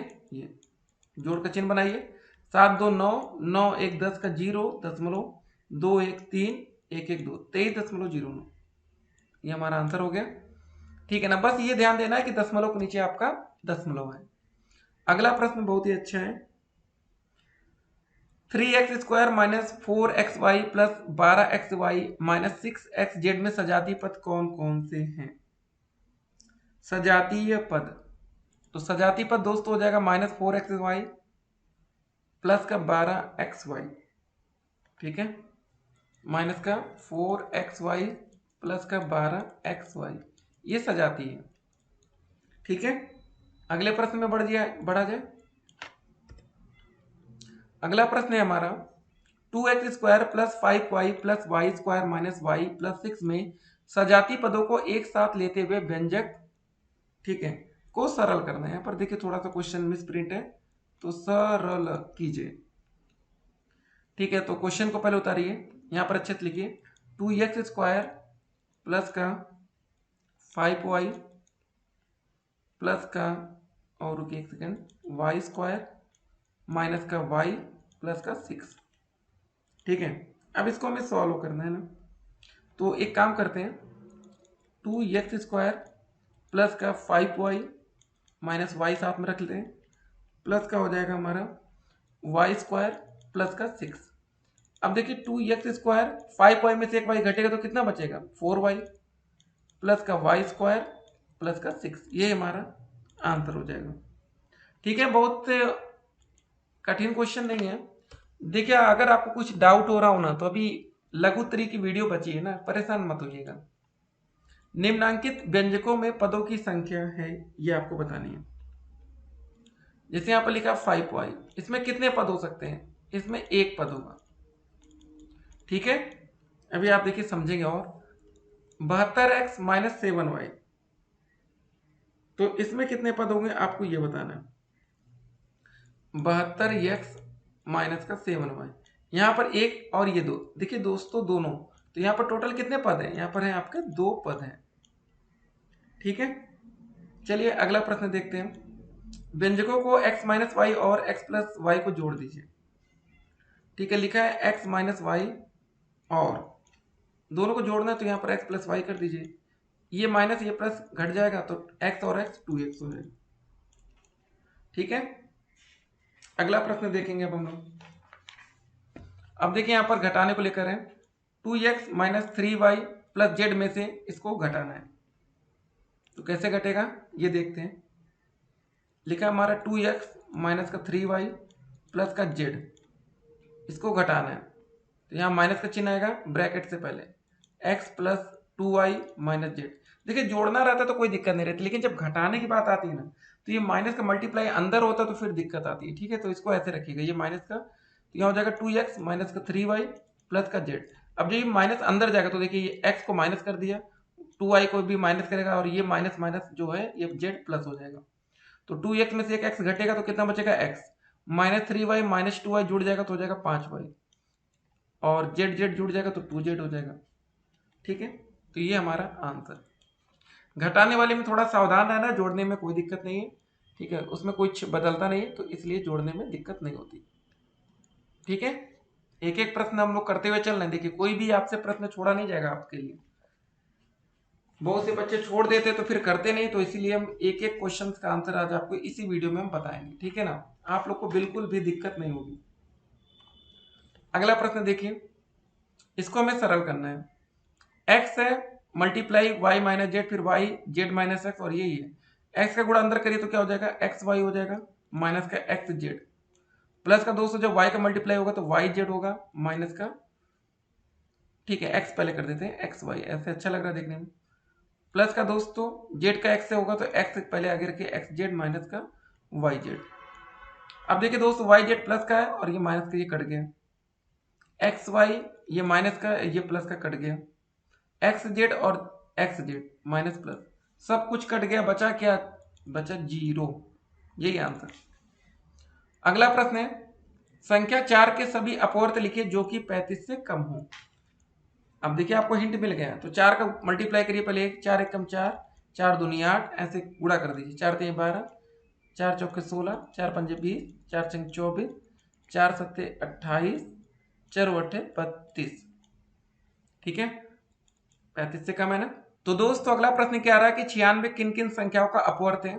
अब दोस्तों ये आपको बताना है ना, जैसे 4 के सभी अपवर्त आपने बताया, 4 का मल्टीप्लाई करके देखा, तो ऐसी कौन कौन सी संख्या होंगी जिनमें 96 में से मतलब कटेंगे। तो दोस्तों देखिए 2 से भी भाग जाएगा 96 में, जरा समझिए, बहुत ही अच्छा प्रश्न है। 2 3 4 6 8, ठीक है, 12 16 24 32 48, बस 48 के बाद फिर सीधे ये 96 है। ठीक है ना, ये ध्यान दीजिएगा। तो इस तरह आप कर सकते हैं। तो ऐसे क्वेश्चंस आपको पेपर में देखने को मिल सकता है, तैयार रहिएगा। ठीक है, तो कुछ ट्रिक्स ध्यान दीजिए। जैसे ये निकाला तो इसका पहले फैक्टर निकाल लीजिए, ये 48 बार जा रहा है, फिर 2 से भाग करेंगे 24, देखिए आपको मिलता जा रहा है ना कुछ चीज़ें, फिर 2 से भाग करेंगे 12, 2 से भाग करेंगे 6, 2 से भाग करेंगे 2 3 6, फिर 3 एकम 3। ठीक है, तो आप इससे बना भी सकते हैं। देखिए 3 6 12, ये देखिए 3 6 12 24 48, इतना कुछ मिल चुका है इसमें। ठीक है ना, देख लीजिए यहाँ पर मिला हमारा 3 6 12 24 48, ये तो बिल्कुल 2 के फैक्टर में था। ठीक है, 2 से मिल गया। अब 3 से देखिए क्या क्या मिला, 3 मिला हमारा, ये 2 से हम लोग देखा था ना, 2 को, 3 को भी नहीं काउंट करेंगे, तो 3 से ये सब मिला, 2 भी मिला था, 4 भी मिला था। तो ऐसे करके आप इसको निकाल सकते हैं। तो जैसे क्या होता है कि 2 दूनी 4 दूनी 8, एक आपने ऐसे निकाल लिया, फिर 2 चौके 16, ये भी आ गया, और 16 दूनी 32, ये भी आ गया। ठीक है, तो इस तरह भाई अपवर्त आपको निकालना पड़ेगा, कुछ भी छूटना नहीं चाहिए। बाकी जो इसकी डिटेल की वीडियो रहेगी वो आपकी लघुत्तरीक रहेगी, कमेंट करेंगे तो आपको अलग से भी समझाया जाएगा। 36 के अपवर्तक ज्ञात कीजिए। अपवर्तक, अपवर्त और अपवर्तक में थोड़ा सा अंतर रहता है, ये ध्यान देना आपको। अब अपवर्तक बताना है दोस्तों, यहाँ पर जरा देखिए 36 में किन किन का भी वही भाग जाएगा, बताइए। 36 1 से कटेगा आपका, 2 से कटेगा, 3 से, 4 से, 6 से, 9 से, 12 से, 18 से और लास्ट में 36 से। ठीक है, ये आंसर हो गया। अगला प्रश्न है 45, 60 व 75 के समापवर्तक। अब दोस्तों देखिए जो तीनों में कॉमन है सबका फैक्टर निकालिए। 45 का फैक्टर हम निकालेंगे तो क्या क्या आएगा, 1, 3, 5, 9, 15 और 45। उसके बाद दोस्तों 60 का निकालेंगे, 1, 2, 3, 4, 5, 6, 10, 12, 15, 30 और 60। उसके बाद 75 का निकालेंगे, 1, 3, 5, 15, 25 और 75। ठीक है, ये हो गया। तो दोस्तों यहाँ पर देखिए हमें समापवर्तक ज्ञात करना था, तो सबके देखिए कॉमन सब में क्या मैच कर रहा है, अब ये हमें देखना है। इसीलिए ऐसे क्वेश्चंस बहुत ही अच्छे रहते हैं। ठीक है, अब देखिए क्या सभी में क्या क्या मैच हो रहा है। तो यहाँ पर दोस्तों आप देख सकते हैं 1 आ रहा है, सब में कॉमन है। फिर हमारा 3 दिख रहा है, फिर 5, ठीक है, उसके बाद 15, ये। ठीक है, तो ये हमारा आंसर हो जाएगा। चलिए अगले प्रश्न की तरफ आगे बढ़ते हैं। अगला प्रश्न है कि 496 के सभी अपवर्तकों को लिखिए। ठीक है, तो देखिए ऐसे बहुत से क्वेश्चंस अब आपके पेपर में बनेंगे।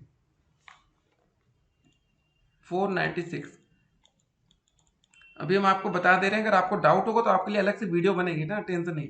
496 का होगा 1, 2, 4, 8, 16। देखिए वीडियो ज्यादा बड़ी ना हो ना, इसलिए 31, 62, 124, 248, 496। ठीक है, ये हो गया। तो अब चलिए दोस्तों अगले प्रश्न की तरफ चलेंगे। अगर आपको कोई डाउट होगा कमेंट करिएगा दोस्तों, ये प्रश्न आपको अलग से समझाया जाएगा। ठीक है ना, ये मत सोचिएगा सर ने छोड़ दिया क्वेश्चन, बिल्कुल डिटेल में समझाया जाएगा। अगला प्रश्न है संख्या 6 के सभी अपवर्त ज्ञात कीजिए जो कि 50 से कम हो। सिंपल सी बात है, 6 का पहाड़ा बताइए जो 50 से कम जा रहा हो। तो 6 हो जाएगा, 12 हो जाएगा, ठीक है, 18 हो जाएगा, 24 हो जाएगा, 30 हो जाएगा, 36 हो जाएगा, 42 हो जाएगा और 48 होगा। अगला प्रश्न है निम्नलिखित संख्याओं के प्रथम 4 अपवर्त लिखिए। 4 है, 7 का 4 क्या होगा, 7, 14, 7 त्रिक 21, 7 चौके 28। 14 का बताइए, 14 कम 14, 14 दूनी 28, 14 तेरह 42, 14 चौके 56। वैसे दोस्त 19 का बताइए, 19, 19, 19 दूनी 38, ठीक है, 19 या 57, 19 चौके 76। वैसे 37 का बताइए, 37, एक कम 37, 37 दूनी 74। ठीक है, एक सेकंड दोस्तों, 37 आई 111 और 37 चौके 148, ये हो गया। चलिए खत्म, आप लोग मल्टीप्लाई कर लीजिएगा पढ़ाना है तो। अगला प्रश्न है निम्नलिखित संख्याओं के प्रथम 5 गुणज लिखिए। प्रथम 5 वही 4 का 5 बार गुणा करिए। 4 एकम 4, 4 दूनी 8, 4 तीन 12, 4 चौके 16, 4 पंजे 20। अब 8 का 4 5 बार गुणा करिए मैक्सिमम। 8 एकम 8, 8 दूनी 16, 8 त्रिक 24, 8 चौक 32, 8 पंच 40। देखिए आप लोग को पढ़ाते कि नहीं वो भी देखा जा रहा है। 12 एकम 12, 12 दूनी 24, 12 तीन 36, 12 चौके 48, 12 पंजे 60। अब 35 का दोस्तों पढ़ा, 35 एकम 35, 35 दूनी 70, 35 तिहाई 105, 35 चौके 140, 35 पंजे 175। ठीक है, इतना आंसर हो गया। अब चलिए चलते हैं आज के अगले प्रश्न की तरफ। तो दोस्तों अब देखिए घटाने के सवाल हमारे सामने आ चुका है। 4x square plus 7x plus 12 में से 2x square plus 6x plus 5 को घटाना है। यहां पर अच्छे से लिखते हैं क्वेश्चन को। लिखा है 4x² प्लस 7x प्लस का 12 घटाना क्या है 2x² प्लस का 6x प्लस का 5। ठीक है, इसमें से ये हमारा घटाना है। अब देखिए दोस्त यहाँ पर इंपॉर्टेंट क्या हो जाता है, अब आप इसको कैसे घटाएंगे, क्या यहाँ पर सिर्फ एक माइनस का चिन्ह लगाएंगे ऐसा हो जाएगा? अगर आप ऐसा करेंगे तो देखिए ये ऐसा ब्रैकेट लगा के माइनस का चिन्ह लगाएंगे कि सभी में माइनस जाए, तो होगा क्या, अब 4x² में से जब ये घटाएंगे, या आप ऐसे कर सकते हैं सभी के नीचे ऐसे माइनस माइनस का चिन्ह लगा लीजिए तो आपको ज्यादा बेहतर दिखेगा। ठीक है, तो अब घटाइए जरा, 4x² में से 2x² घटेगा, 2x² बचेगा, 7x में से 6x घटेगा तो सिर्फ x बचेगा, 12 में से 5 घटेगा तो यहाँ बचेगा 7। ठीक है, आपको किसी भी क्वेश्चन में डाउट हो, 1% भी डाउट हो तो आप लोग कमेंट करेंगे या व्हाट्सएप पर मैसेज करेंगे। ठीक है, ये क्लियर हो गया, अब इसको हटाया जाए। अगला प्रश्न आता है, अब देखिए जोड़ का एक क्वेश्चन आ गया, यहाँ पर लिखा है दोस्त, यहाँ पर 7x² प्लस का 2x प्लस का 5 जोड़ना क्या है x² प्लस का 2x प्लस का 7। अब देखिए जोड़ना है तो सभी में जोड़ का चिन्ह लगा, कोई दिक्कत नहीं, जोड़ लेंगे। ठीक है, जोड़ने में दिक्कत नहीं, 7 5 12, 2x जोड़ेंगे कितना हो जाएगा 4x हो जाएगा। ठीक है, प्लस का 7x² में एक यहाँ पर कुछ नहीं है तो यहाँ 1 माना जाता है, 7 1 हो जाएगा 8, 8x²। एक बात याद रखना है दोस्तों, 2x में 7 नहीं जोड़ सकते, ये नहीं 7 2 9 कर दीजिए। ठीक है, तो इसको भी जरा हम ध्यान रखेंगे। अगला प्रश्न देखेंगे हम, यहाँ बोला गया प्रश्नवाचक चिन्ह के स्थान पर संख्या होगी, आपको ये बताना है। यहाँ पर क्या आएगा, देखिए सबसे पहले लिखा है 18 माइनस 3, 18 में से अगर 3 घटेगा कितना बचेगा 15 बचेगा। ठीक है, प्लस का 9 गुणे 2, 9 दूनी 18 हो गया, 18 में से 6 गया कितना बचा 12, और 12 और 15 जोड़ देंगे तो हो जाएगा 27। ठीक है, एक ये वाला हो गया, यहाँ पर हो जाएगा 27। दूसरा 28 प्लस 4 जोड़ देंगे तो हो जाएगा यहाँ पर 32, माइनस का चिन्ह 10 गुणे 5, ये हो जाएगा हमारा 50, प्लस का दोस्तों क्या लिखा है 4/2 मतलब 4/2, 2 दूनी 4, यहाँ पर आ जाएगा 2, ये हो गया। अब दोस्तों देखिए 32 और 2 ये प्लस में है ना, ये देखिए यहाँ पर कुछ नहीं लिखा तो ये प्लस मानिए, 32 और 2 जोड़ देंगे 34 हो जाएगा, 34 में से 50 घटेगा कितना होगा 34 में से 50 घटेगा तो बचेगा माइनस का 16। ठीक है, तो यहाँ पर हो जाएगा माइनस का 16, ये हो गया। अगला देखिए 28 और 4 जोड़ दीजिए 32 हो गया, माइनस 10 गुणे 5 50 हो गया, यहाँ पर दोस्तों यहाँ पर वही। ठीक है, ये देखिए क्वेश्चन रिपीट कर दिया गया गलती से, यहाँ 2 हो गया, यहाँ पर भी दोस्त हमारे माइनस का 16। ठीक है, तो भैया जो बुक छाप रहे हैं उनसे भी गलती हो रही है, देख रहे हैं ना आप लोग। चलिए कोई बात नहीं, तो ऐसे क्वेश्चंस आपके पेपर में आते रहेंगे, आपको तैयारी रखनी है।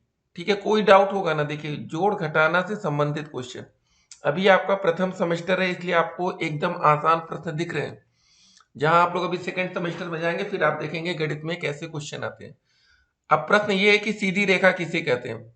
देखिए दोस्तों ऐसा क्वेश्चन भी आ सकता है पेपर में। ठीक है, ये सीधी रेखा होती क्या है, जैसे ये, ठीक है ये ए और बी इसको मान लीजिए कोई रेखा है, तो लिखिएगा दो बिंदुओं के बीच की सबसे छोटी दूरी सरल रेखा कहलाती है। ठीक है, ये हो गया। वक्र रेखा किसे कहते हैं, वक्र रेखा देखिए दोस्तों ऐसे ऐसे, जो रेखा सीधी ना होकर टेढ़ी मेढ़ी हो उसे वक्र रेखा कहते हैं। याद रखिए, लिख लीजिएगा परिभाषाएं। पटरी तथा प्रकार की सहायता से 120 अंश का कोण बनाइए, क्वेश्चन पेपर में 2 बार आया। ठीक है, तो देखिए दोस्तों अगर ऐसा क्वेश्चन आ जाए पेपर में तो हमें करना क्या, कैसे करेंगे 120 अंश का कोण बनाना है। दोस्तों देखिए सबसे पहले आपके पास पटरी होगी, जो स्केल आप जिसको कहते हैं उसको लीजिएगा, यहाँ पर एक सीधी ऐसी लाइन खींच दीजिएगा, हम आपको बता रहे हैं। अब गोला प्रकार में पेंसिल फंसा लीजिए। ठीक है, तो यहाँ पर देखिए गोला प्रकार की नोक इस जगह रखिएगा और यहाँ से दोस्त एक ऐसे लाइन खींचिएगा। ठीक है, और दोस्त जितनी है इसकी दूरी जो थी ये घटनी नहीं चाहिए। अब दोस्त यहाँ पर गोला प्रकार की नोक पहले आपने ए पर रखा था, अब इसको बी पर रखिए, गोला पर यहाँ पर रखिए, तो यहाँ से पहला जो ऐसे कट करेंगे वही दूरी, ये 60 अंश का आपका कोण बनाएगा। दोबारा दोस्तों ये जो कट करेंगे ये आपका कोण बनेगा 120 अंश वाला। ठीक है, यही आपका 120 अंश का कोण हो गया। यहाँ पर देखिए कुछ ऐसा बताया गया। ठीक है, पहला वाला अगर 60 अंश का पूछता तो ऐसे होता है, अगर 180 अंश का पूछ लेता तो ये दूरी यहां तक आती सीधे ऐसे। तो कोई दिक्कत नहीं होनी चाहिए आप लोगों को। तो ये हमने आपको बता दिया पटरीय प्रकार की सहायता से 120 अंश का कोण बनाना, यही आप इसको लिख लेंगे। चलिए अगले प्रश्न की तरफ बढ़ते हैं। पटरी और प्रकार की सहायता से 90 अंश का कोण बनाइए। बहुत ही अच्छा प्रश्न है। देखिए सबसे पहले दोस्तों, देखिए चलिए हम अच्छा से बना के दिखाते हैं। एक आपने, ठीक है, सीधी लाइन खींच ली। अब गोला प्रकार के दोस्तों नोक रखेंगे हम लोग, ठीक है, यहाँ पर ये लाल गोला प्रकार की नोक यहाँ पर रख रहे हैं और ये ऐसा पहला चाप कीजिए। ठीक है, अब दोस्तों गोला प्रकार की नोक यहाँ से उठ के कहाँ पर आएगी, यहाँ पर आएगी ना, हमने बोला ये दूरी। पहला जो कट होगा 60 अंश का कोण बनेगा, दूसरा कट होगा 120। हमें बनाना है 90 अंश का, जरा ध्यान दीजिए 90 अंश, ठीक है 90 अंश या 90%। अब कैसे बनेगा? अब दोस्तों हम लोग करेंगे क्या, ये पहला वाला कट कितने पर लग रहा है, 60 पर, दूसरा वाला 120। तो हमें 120 और 60 के बीच का लेना है ना। तो अब जो गोला प्रकार होगा दोस्तों, यहाँ पर रखिएगा बीच में, एक कट यहाँ मारेंगे और यहाँ पर गोला प्रकार रखेंगे किए। अब दोस्तों ऐसे सीधे मिलाएंगे, लाइन हमारी थोड़ी टेढ़ी हो गई, तो टेढ़ी होती जा रही, ठीक है, अब सही है ना दोस्तों। अब देखिए ये आपका हो गया, ये वाला कोण जो बनेगा हमारा 90 अंश का बनेगा। ठीक है, तो एकदम आसान है। एक सवाल और आपसे आ सकता है, 45 अंश का कोण बनाइए। तो अब ये 90 का जैसे हमने कट ले लिया, तो 90 का तो बन चुका है। अब हमें 45 बनाना, अगर 90 का आधा कितना होता है, 45 होता है। अगर हमें 45 बनाना है तो एक ये गोला प्रकार की नोक यहाँ रखिए, यहाँ रखिए, ऐसे कट करिए, ऐसे करिए, ये वाली रेखा जाएगी 45। अगर दोस्तों हमें 45 का आधा 22.5 अंश का कोण बनाना है, तो एक गोला प्रकार की नोक यहाँ, यहाँ से कट, यहाँ से कट, ये मिला देंगे। ठीक है, ये 22.5। तो आप इस तरह कोई भी कोण बना सकते हैं, कोई डाउट अब आपको नहीं होना चाहिए। अगला प्रश्न ये आता है हमारा कि आयत किसे कहते हैं?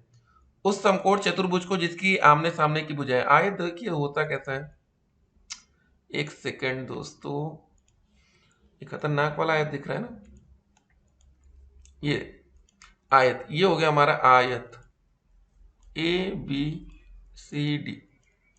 देखिए उस समकोण चतुर्भुज के आमने सामने की भुजाओं का माप समान होता है तथा उसके चारों कोण समकोण होते हैं, उस आकृति को आयत कहते हैं। जैसे दोस्तों ये अगर ये 12 है तो ये भी 12 होगा, ये 5 है तो ये भी 5 होगा, और सारे कोण कितने होंगे, 90 अंश। ये होता है आयत। अगला प्रश्न है, ठीक है, वर्ग किसे कहते हैं? अब दोस्तों वर्ग में क्या होता है पता है, वर्ग की जो चारों भुजाएं होती हैं वो बराबर होती हैं। जैसे देखिए अगर ये 5 सेंटीमीटर है तो ये भी 5 होगा, ये भी 5 होगा, ये भी 5 होगा, और सारे कोण क्या होंगे, 90-90 होंगे। ये भी 90 अंश, ये भी 90 अंश, और ये भी 90 अंश। ठीक है, तो इसकी परिभाषा क्या लिखी है, किसी चतुर्भुज जिसकी चारों भुजाओं का माप एक समान होता है तथा चारों कोण 90 अंश के होते हैं वह वर्ग कहलाता है। ठीक है, इसको मिटाया जाए। अगला प्रश्न देखिए, संगामी रेखाओं का क्या अर्थ होता है? ठीक है, एक ही तल में स्थित वे रेखाएं जो एक ही बिंदु पर प्रतिच्छेद हो संगामी रेखाएं कहलाती हैं, या 3 से अधिक रेखाओं को संगामी रेखा कहते हैं यदि एक ऐसा बिंदु हो जो उन सभी रेखाओं पर हो, उनके इस सर्वनिष्ठ बिंदु को संगामी बिंदु कहते हैं। ठीक है, ये हो गया। अगला क्वेश्चन, विषम बाहु त्रिभुज से आप क्या समझते हैं? देखिए जिस त्रिभुज की तीनों भुजाओं की लंबाई अलग अलग होती है उसे विषम बाहु त्रिभुज कहते हैं। ठीक है, जैसे कोई एक त्रिभुज है, ठीक है, जिसकी तीनों भुजाएं अलग अलग लंबाई की हो। समद्विबाहु त्रिभुज से आप क्या समझ सकते हैं? जिस त्रिभुज की दो भुजाओं की लंबाई बराबर हो उसे समद्विबाहु त्रिभुज कहते हैं। ठीक है ना, तो कुछ ऐसे क्वेश्चंस आपको पता होने चाहिए। ठीक है, जैसे मान लेते हैं ये 10 है, ये भी 10 है, ये 5 है। ठीक है, ये हो जाएगा समद्विबाहु में आ जाएगा। विषम बाहु में एक ये एक सेकेंड, ठीक है, एक मान लेते हैं 4 है, एक 3 है, एक 5 है। ठीक है, कुछ ऐसा हो सकता है। और देखिए एक बात और है, कुछ और परिभाषाएं भी हैं त्रिभुज बनने की, कुछ कंडीशन भी होती है, ऐसा नहीं है कि, ठीक है ना, तो वो भी बताएंगे आपको। समबाहु त्रिभुज से आप क्या समझते हैं? जिस त्रिभुज की तीनों भुजाएं बराबर होती हैं उसे समबाहु त्रिभुज कहते हैं। समबाहु त्रिभुज तो एकदम आसान है। ठीक है, एक सेकंड दोस्तों, समबाहु में क्या हो जाएगा, जैसे ये 6 सेंटीमीटर, ये भी 6, ये भी 6। ठीक है, त्रिज्यखंड का क्या अर्थ होता है ये आपको बताना है। देखिए वृत्त की दो त्रिज्याओं तथा एक चाप से बनी बंद आकृति त्रिज्यखंड कहलाती है। ठीक है, हर चीज को ध्यान रखिएगा, याद रख लीजिएगा, ठीक है ना। छेदक रेखा क्या होती है? वह रेखा जिसके केवल दो बिंदु वृत्त पर हो स्थित हो छेदक। एक वृत्त बनाई उसमें से छेदक रेखा, ठीक है। केंद्र रेखा का क्या अर्थ होता है? वह रेखा जो दो या दो से अधिक वृत्तों के केंद्रों से होकर जाती है, ठीक है, वृत्त का केंद्र, ठीक है ना, सेंटर लाइन। उभयनिष्ठ जीवा का क्या अर्थ होता है? उभयनिष्ठ जीवा देखिए, जब दो वृत्त एक दूसरे को दो बिंदुओं पर प्रतिच्छेद करते हैं तथा उन बिंदुओं से होकर जाने वाली रेखाखंड को उन वृत्तों की उभयनिष्ठ जीवा कहते हैं, ठीक है ना। तो ये सब चीजें आप लोग ध्यान रखिएगा, आने वाले समय में ऐसे क्वेश्चंस पेपर में आपको देखने को मिलेंगे। अगला प्रश्न है कि वृत्त के किन्हीं दो बिंदुओं को मिलाने वाले रेखाखंड को क्या कहते हैं? बहुत ही अच्छा प्रश्न है, ठीक है। तो इस पर भी आप ध्यान दीजिए, इसको बोलते हैं हम लोग जीवा, ठीक है। चलिए अब कुछ क्वेश्चंस आ रहे हैं, इसको देखेंगे। 48 प्लस 8 गुणे 0.7, ये आपने एक बॉड मॉस भी सुना होगा ना, बॉड मॉस। इसका रूल का ये कहता है, सबसे पहले हम ब्रैकेट को सॉल्व करते हैं, फिर ऑफ, फिर डी से डिवाइड होता है, भाग होता है, एम से मल्टीप्लाई। पहले भागना है हमें, फिर गुणा करना है, ठीक है, फिर एडिशन मतलब जोड़ना है, फिर सब्ट्रैक्शन मतलब घटाना है। ये तरीका होता है। अगर कभी भी आपको ये सब चीजें दिखें तो सबसे पहले आप घटाएंगे नहीं, ये सबसे लास्ट पे ले जाएंगे, ठीक है। तो सबसे पहले हमें भाग करना चाहिए, भाग तो दिख नहीं रहा, तो उसके बाद हम क्या करेंगे? गुणा करेंगे। तो गुणा कर लीजिए, 8 गुणे 0.75। अगर 8 का गुणा ऐसे कर लीजिए, 0.75 में क्या हो, 8 पंच 40, 8 सत्ते 56, 56 4 60, दो अंक पर दशमलव, ये हो जाएगा 6 हो जाएगा ना। तो यहाँ पर हो जाएगा दोस्तों 48 प्लस का 6 माइनस का 5, जोड़ लीजिए, 48 और 6 जोड़ेंगे 54 आएगा, 54 में से 5 घटेगा तो बचेगा 49। यही आंसर, ठीक है। तो ये देखिए दोस्तों, ऐसे क्वेश्चंस पेपर में मिलते रहेंगे और आप लोग अच्छे से स्कोर करते रहेंगे। अब देखिए एक और अच्छा प्रश्न यहाँ पर देखने को मिल रहा है। ये यहाँ पर 2x² ना ठीक से लिखा नहीं किताब वालों ने। तो यहाँ पर देखिए ऐसे माइनस का 2x² है, माइनस का, फिर ब्रैकेट के अंदर माइनस x² प्लस का 4x, ठीक है, ये क्वेश्चन है। तो यहाँ पर -2x² लिखा है ना, ऐसे लिख लेते हैं, ठीक है।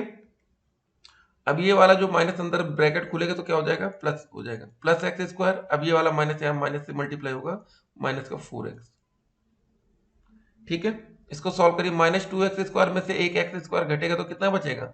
माइनस का x² बचेगा, माइनस का 4x, ये हमारा आंसर हो जाएगा। तो एक ये आसान सा क्वेश्चन था, ऐसे क्वेश्चन मिलेंगे। देखिए आप लोग कितनी प्रैक्टिस हो जाएगी ना, जब आप ये सब क्वेश्चन पेपर में देखेंगे ना तो उनके साथ खिलवाड़ करेंगे, देखते ही कर देंगे। 150 का हमने बोला था, का जहां पर है उसका बीच में क्या होता है? मल्टीप्लाई। तो 150 का की जगह गुणा का चिन्ह, 12%, 12% का चिन्ह हटेगा तो 100 से भाग होगा, ठीक है। कोई डाउट नहीं? डाउट है वो, ऐसे लिख सकते हैं आप, 150 गुणे 12%, ठीक है। जब 12% हटेगा तो भागा, एक जीरो से एक जीरो कट गया। अब गुणा कर लीजिए जरा, 5×3 15, 5×2 10, 2×1 2, 2×6 12, 6×3 18 हो गया, ठीक है। तो रुपए की बात हो रही है तो 18 रुपए आ जाएगा, जिस चीज की बात हो वही आंसर होगा। 18 आया था तो ये रुपए में। 12 के अपवर्तक लिखना है। अपवर्तक, देखिए दोस्तों, अपवर्तक का अर्थ होता है किसी संख्या अथवा व्यंजक को पूरा पूरा विभाजित करने वाला, ठीक है। तो 12 में किसका किसका भाग जाएगा आपको ये बताना है। 12 में दोस्तों किसी का अपवर्तक हो या ना हो, एक से तो जरूर कट जाएगा, ये तो पता है। कोई भी संख्या रहे इस पर ध्यान दीजिएगा। और 2 से भी कटेगा ना, 12 2 6 12 होता है, 3 से काटिए, 3 चौक 12 होता है, 4 तिहाई 12 होता है, 6 दूनी 12 होता है, और लास्ट में ये खुद से 12 से कटेगा, ठीक है। एक अपवर्त्य वाला क्वेश्चन मिलेगा, उसको भी देखेंगे। अभी अपवर्तक आपने देख लिया, तो फिलहाल 12 में जिसका जिसका भाग चला जाए पूरी तरीके से उसको लिख दीजिए। अगला प्रश्न है, समतल में स्थित एक बिंदु से होकर कितनी रेखाएं खींची जा सकती हैं? आपको ये बताना है। समतल में स्थित एक ही बिंदु से होकर अनेक रेखाएं खींची जा सकती हैं, अनंत या अनेक। अनेक रेखाएं। ठीक है, ये हो गया। अब अगला प्रश्न देखते हैं। 9 एवं 15 के समापवर्तक लिखिए। ठीक है, ऐसे क्वेश्चंस मिलते रहेंगे आप लोगों को, ध्यान दीजिएगा। तो समापवर्तक क्या होता है, पहले देखिए इनके अपवर्तक आप लिखिए। 9 और 15 के क्या हो जाएंगे, इसको मिटा दिया जाए पहले। ठीक है, 9 में किसका किसका भाग जाएगा, 1 से 9 कट जाएगा, 3 से 9 कटेगा और 9 से कटेगा। अब 15 की बात करिए, 1 से कटेगा, 3 पचे 15, 5 तिहाई 15 और 15। ठीक है, इतना हो गया। हमें समापवर्तक बताना है, अपवर्तक तो हमें पता चल चुका है। देखिए हम देखते हैं कि उपयुक्त संख्याओं के जो समापवर्तक है या सार्व अपवर्तक है, ठीक है, वो क्या है, दोनों में दोस्तों जो मैच कर रहा है, ये हो रहा है, ये 3 3, तो इसके जो समापवर्तक होगा 1 और 3 होगा। ठीक है, यही हमारा आंसर। ठीक है, तो यहां पर देखिए लिखा भी है ऐसा, छोटा सा क्वेश्चन था, ये कंप्लीट हो गया हमारा। अगला प्रश्न देखिए, -8 गुणे प्लस का 75 गुणे 0। बहुत ही अच्छा प्रश्न है, बहुत ही अच्छा प्रश्न है, और बहुत से बच्चों से ये गलती होती है। एक चीज याद रखिएगा, अगर कभी ऐसा लिखा हो, ध्यान दीजिए, 11 गुणे 12 गुणे 15 गुणे 1 गुणे 0, अगर किसी में गुणे में पूरे में कहीं भी 0 दिख जाए तो भैया पूरी वैल्यू क्या हो जाएगी, 0 हो जाएगी। ठीक है, तो यहाँ पर दोस्तों देखिए, यहाँ पर बीच में ऐसे लिखा है ना, +75 -8, इससे कोई मतलब नहीं, लेकिन जो इंपॉर्टेंट ये देखिए, गुणा का चिन्ह इधर भी है, गुणा का चिन्ह इधर भी है। अगर ऐसा लिखा होता -8 गुणे 75, ठीक है, प्लस का जैसे लिखा था ना 75, ठीक है, फिर प्लस कुछ ऐसे लिख देते 75 गुणे 0, तो ये तो बच जाते, ये 0 हो जाते, लेकिन यहाँ पर सभी के बीच में गुणा का चिन्ह है, तो इसका आंसर 0 ही आ जाएगा, दिमाग लगाने में। ठीक है ना, जहां 0 आ रहा 0 करिए। और ऐसे क्वेश्चन में बच्चे बहुत गलती करते हैं, समय बर्बाद करेंगे, गुणा करेंगे, वास्तव में उत्तर ला नहीं पाएंगे। चलिए इस क्वेश्चन को देखते हैं, x + y + z। ठीक है, फिर देखिए यहां पर क्या लगा, छोटा ब्रैकेट लगा है, ऐसे लिखा है x - y + का z। अब देखिए दोस्तों, यहां पर पहले लिख लीजिए x + y + z है, कोई दिक्कत नहीं। जब ये माइनस चिन्ह का अंदर गुणा होगा ब्रैकेट के, तो क्या करेगा, ये सबसे पहले माइनस का गुणा x से हो जाएगा, तो -x, और यहाँ -y था ना, तो माइनस माइनस हो जाएगा, ये प्लस का y, और ये माइनस का y प्लस का z, तो माइनस का z। ये गुणा करना आपको आना चाहिए। माइनस का x प्लस का x, ये कट गया, 0 हो गया, z माइनस का यहाँ प्लस का है, और देखिए y जुड़ेगा तो हो जाएगा 2y। यही हमारा आंसर। ठीक है, तो हर एक प्रश्न को देखिए हम लोग बिल्कुल बारीकी से कर रहे हैं, कोई जल्दबाजी नहीं है। वीडियो बड़ी है, कोई दिक्कत नहीं है। ठीक है, आपकी जिंदगी बदल देगी वीडियो। जो आपके गणित में डाउट्स होते हैं ना, आती लगोतरी एक एक नंबर के क्वेश्चंस में, वो खत्म हो जाएगा। कहीं पर भी आप लोग जाएंगे, इतने बेसिक में आप नहीं सीख पाएंगे। होता है क्या ना, कि इतनी आसान चीजों को टीचर कहते हैं, अरे भैया आप इतने बड़े हो गए, ग्रेजुएशन कंप्लीट हो गया, आपको जोड़ घटाना नहीं आता, ये नहीं आता। ठीक है, आप सर में महसूस करेंगे, लेकिन यहाँ एक एक क्वेश्चन को अच्छे से देखेंगे। अगला प्रश्न देखिए, 240 लीटर का, देखिए फिर का आ गया ना, का की जगह क्या बताए, गुणा का चिन्ह, तो 240 लीटर का 10% आपको निकालना है। तो कैसे निकलेगा, 240 का की जगह गुणा का चिन्ह था, अब जब परसेंट का चिन्ह हटेगा तो 100 से भाग, 1 0 से 1 0 कटा, 1 0 से 1 0 ये कट गया, बचा कितना, 24। यही हमारा आंसर आ गया, 24 लीटर। ठीक है, बस हो गया ना, मिटा दीजिए। अगला प्रश्न देखते हैं, आयताकार बगीचे की लंबाई एवं चौड़ाई में अनुपात 5:3 है। यदि आयताकार बाग का क्षेत्रफल दिया गया है दोस्तों 1500 वर्ग फीट, तो बाग के चारों ओर तार लगाने के लिए कितना खर्च आएगा, जबकि तार का मूल्य 12 रुपए फीट है। अब दोस्तों ये 2023 में पूछा गया प्रश्न है, और एक चीज इंपॉर्टेंट, ये 1 नंबर का ही क्वेश्चन है। ठीक है ना, तो यहाँ पर लंबाई और चौड़ाई में अनुपात दिया गया, तो मान लेते दोस्तों लंबाई, माना यहाँ पर जो लंबाई है वो क्या हो जाएगी, हमने मान लिया, अनुपात दिया है लंबाई में 5 है, तो 5x मान लेते हैं, और यहाँ पर चौड़ाई मानेंगे, ये भी चौड़ाई मानी जा रही है। देखिए गणित मानने पर बहुत चलती है। 3x हो जाएगा, ठीक है। और यहाँ पर दोस्तों देखिए आयताकार भाग का क्षेत्रफल दिया गया है। क्षेत्रफल, आयत का जो क्षेत्रफल का फार्मूला होता है क्या होता है, लंबाई गुणे चौड़ाई, ठीक है। ये होता है आयत के क्षेत्रफल का फार्मूला। तो हमें क्षेत्रफल कितना दिया गया है, 1500 दिया गया है। लंबाई हमने माना 5x, चौड़ाई कितनी है यहाँ पर 3x है, गुणा करिए 5 या 15x² बराबर 1500, भाग करिए 15 एकम 15, ये 0। तो यहाँ पर हमारा x² बराबर आ जाएगा 100, ठीक है।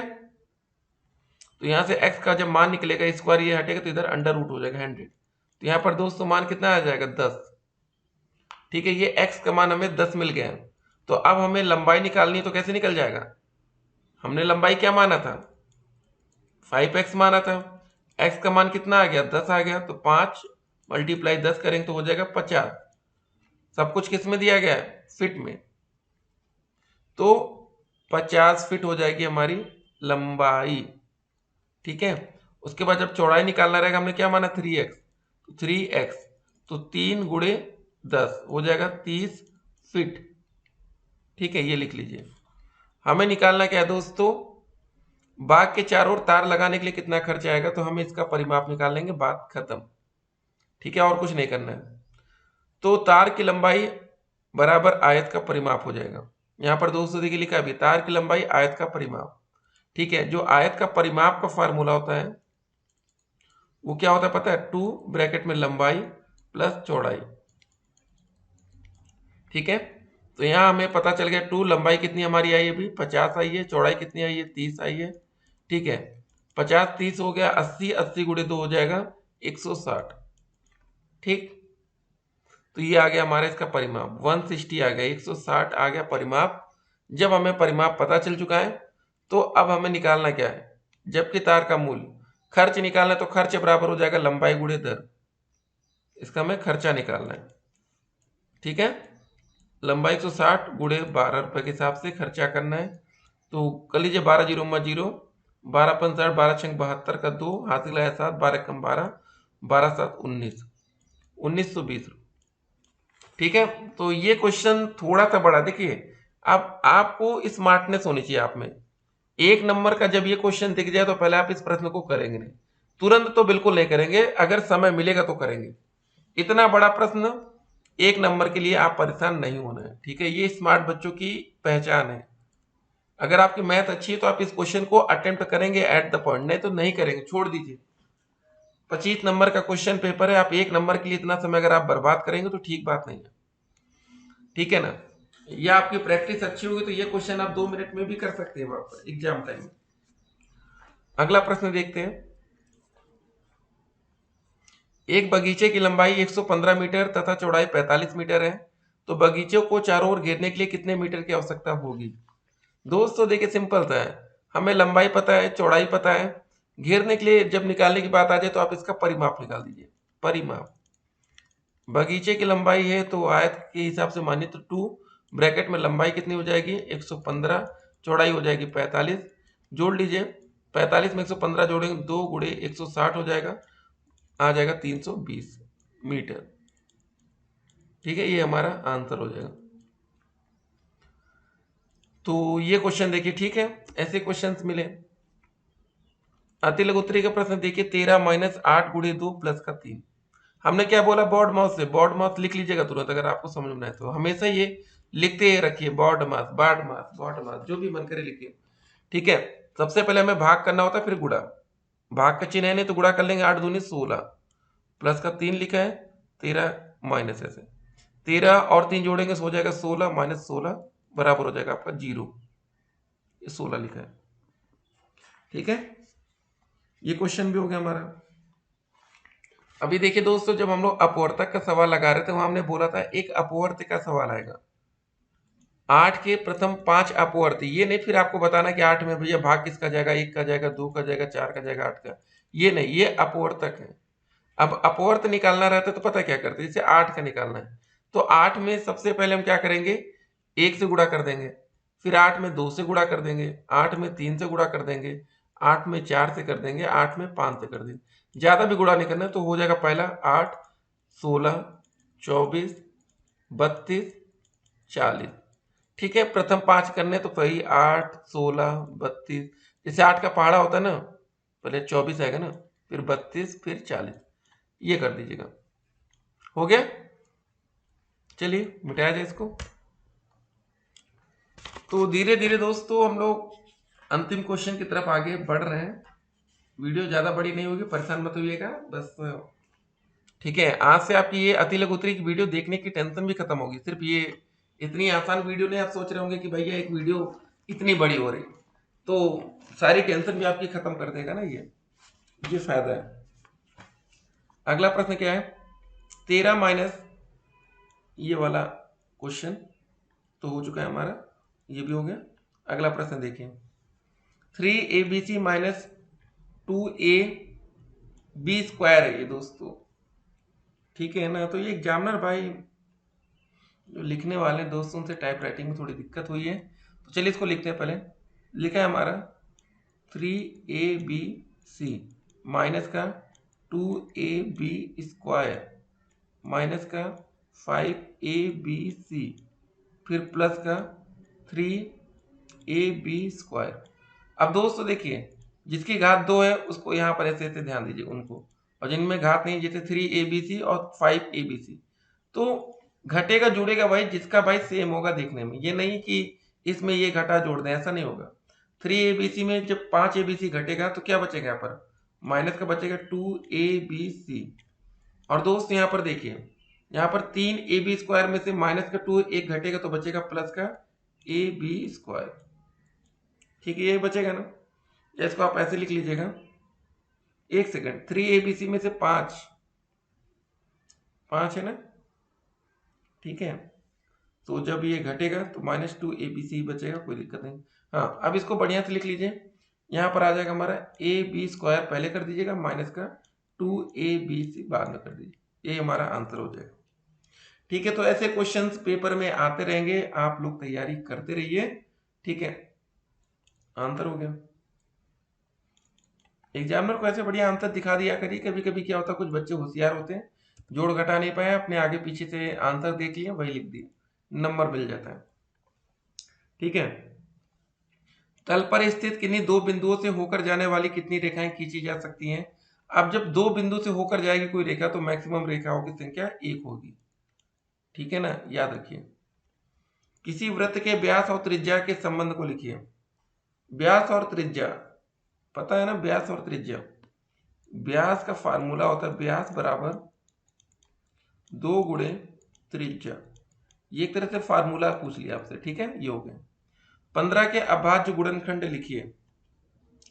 15 के गुणनखंड फैक्टर बताइए क्या होगा, ऐसे निकाल लीजिए, भाग करिए 3 से, 3 पचे 15, 5 एकम 5, तो इसमें 1 का भाग जाएगा, 3 का जाएगा, 5 का जाएगा। यह अभाज्य गुणनखंड आप ऐसे लिख सकते हैं 1 गुणे 3 गुणे 5। ठीक है, यही आपका आंसर। चलिए इतना मिटाते चलते हम लोग। अगला प्रश्न है हमारा, x माइनस वाई में क्या जोड़े कि योगफल 2y x मतलब प्लस वाई हो जाए। देखिए कभी पूछ लिया ऐसा क्वेश्चन, इसमें क्या जोड़ें, तो मान लेते हैं कि हमने x माइनस वाई में, x माइनस है ना, y में मान लेते हैं z जोड़ देते हैं, तो हमारा योगफल हो जाता है 2x प्लस वाई। ये हमने माना कि z जोड़ दिया, मान लेते हैं इसमें। ठीक है, या किताब के हिसाब से देखे दोस्तों तो रुकिए उस तरह करते हैं, क्योंकि बहुत से बच्चे किताब से मिलाकर लिख रहे होंगे तो उनको दिक्कत आएगी। तो देखिए मान लेते हैं x माइनस वाई में हम जोड़ देते हैं m। ठीक है, माना m जोड़े तो योगफल हमारा हो गया 2x प्लस वाई।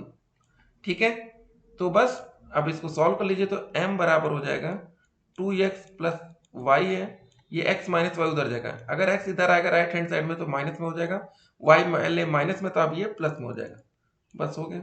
तो m बराबर हो जाएगा दोस्तों 2x में से एक x घटेगा तो कितना बचेगा, एक x बचेगा, और दोस्तों y दोनों जुड़ जाएगा तो हो जाएगा 2y, तो x प्लस 2y हो जाएगा। यही हमें जोड़ना है, यही हमारा आंसर है। कितना मजा आ रही होगी आज गणित पढ़ने में, एक एक क्वेश्चन होते जा रहे हैं, धीरे धीरे पूरी किताब आपकी खत्म हो रही है। यदि किसी चतुर्भुज की चारों भुजाएं बराबर हो तथा प्रत्येक कोण 90 अंश का हो तो ऐसे चतुर्भुज को क्या कहते हैं, आपको यह बताना है।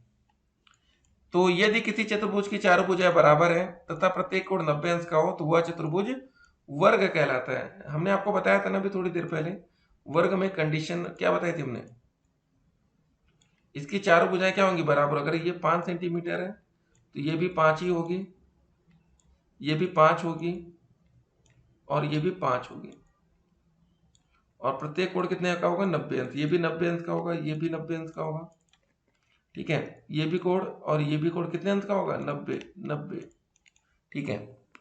तो ऐसे क्वेश्चंस आते हैं पेपर में, कहीं पर भी मिल सकता है आपको। जैसे यूपी टेट का एग्जाम देंगे, सी टेट का या कोई भी टेट का एग्जाम, दो संख्याओं का मासा दिया गया 16 तथा उनका गुणनफल 6400 है, तो उनका लसाअ ज्ञात करना है। एक फार्मूला याद रखिएगा, एक फार्मूला ये होता है,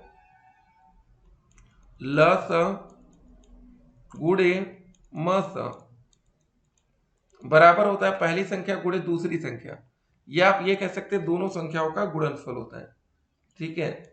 दोनों संख्याओं का गुणनफल, ठीक है, ये होता है। तो लसाअ कितना दिया गया हमारा नहीं पता, हमें लसाअ ही निकालना है। तो लसाअ निकालना तो इसको x मान लीजिए, और मासा दिया गया 16, यहाँ 16 लिख दीजिए, बराबर दोनों संख्या को गुणनफल 6400, भाग करिए 16 चौके 64, 00 ये हो गया। तो x का मान आ गया हमारा 400, ये आप कह सकते हैं हमारा लसाअ कितना आ गया, 400, ठीक है, ये हो गया। तो इसको कट किया जाए। तो अगला क्वेश्चन क्या देखिए, 3 अंकों की सबसे बड़ी संख्या की उत्तरवर्ती संख्या लिखिए। 3 अंकों की सबसे बड़ी संख्या 999, 3 अंकों की सबसे छोटी संख्या 100, ठीक है, दोनों पता है। उत्तरवर्ती संख्या मतलब उसके बाद में, ठीक है, ठीक है, तो इसमें एक जोड़ दीजिए तो ये हो जाएगा हमारा, ठीक, कोई दिक्कत नहीं हो रही होगी। अगला प्रश्न है 0.085 को प्रतिशत में बदलिए, परसेंटेज। एक बात बताइए दोस्तों, किसी क्वेश्चन में अगर जैसे ये लिखा होता, क्या लिखा होता, मान लेते 85% लिखा होता, तो आप परसेंटेज को हटाने के लिए क्या करते हैं बताइए, हटाने के लिए 100 से भाग करते हैं। तो अब परसेंटेज लाने के लिए क्या करेंगे, जब परसेंटेज नहीं दिया है तो सिंपल सी बात है, इसमें हम क्या करेंगे, 100 से गुणा कर देंगे, ठीक है। जब ये 100 से गुणा होगा तो कितना हो जाएगा, 3 अंक पर दशमलव है, 0.2 अंक इधर शिफ्ट होगा तो ये हो जाएगा 8.5%, ठीक है। तो इस तरह में करना है। ये दशमलव कैसे शिफ्टिंग किए ये जरा समझ लीजिए। जैसे दोस्तों ये लिखा था 0.085 गुणे में 100, ठीक है। जब 100 से गुणा करेंगे दोस्तों तो इसमें दो संख्या और बढ़ जाएगी, क्या होगा, दो संख्या यहाँ पर और आ जाएगी और दशमलव में 3 ही अंक पर लगाना है, ठीक है। तो ये ऐसा हो जाएगा कुछ, देखिए 08500, हमें दशमलव कितने अंक पर लगा, 3 अंक पर लगा है, 0। तो 3 अंक पर जब दोस्तों लगेगा, यहाँ से इस साइड से काउंट होगा 1 2 3, तो यहाँ दशमलव हो जाएगा 8.5 पर, ठीक है, ये था। तो बस ये हो गया, इसको हम लोग मिटा लेते हैं। अगला प्रश्न देखिए, 3 अंकों की सबसे छोटी प्राकृतिक संख्या लिखिए।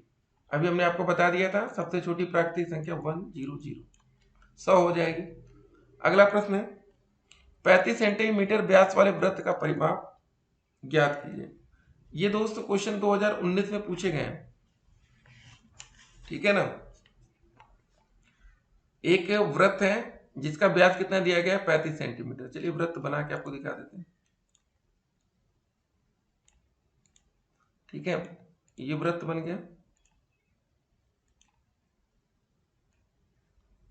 ये हमारे व्यास हो गया 35 सेंटीमीटर। इसका परिमाप ज्ञात करना है। वृत्त का जो परिमाप का फार्मूला होता है,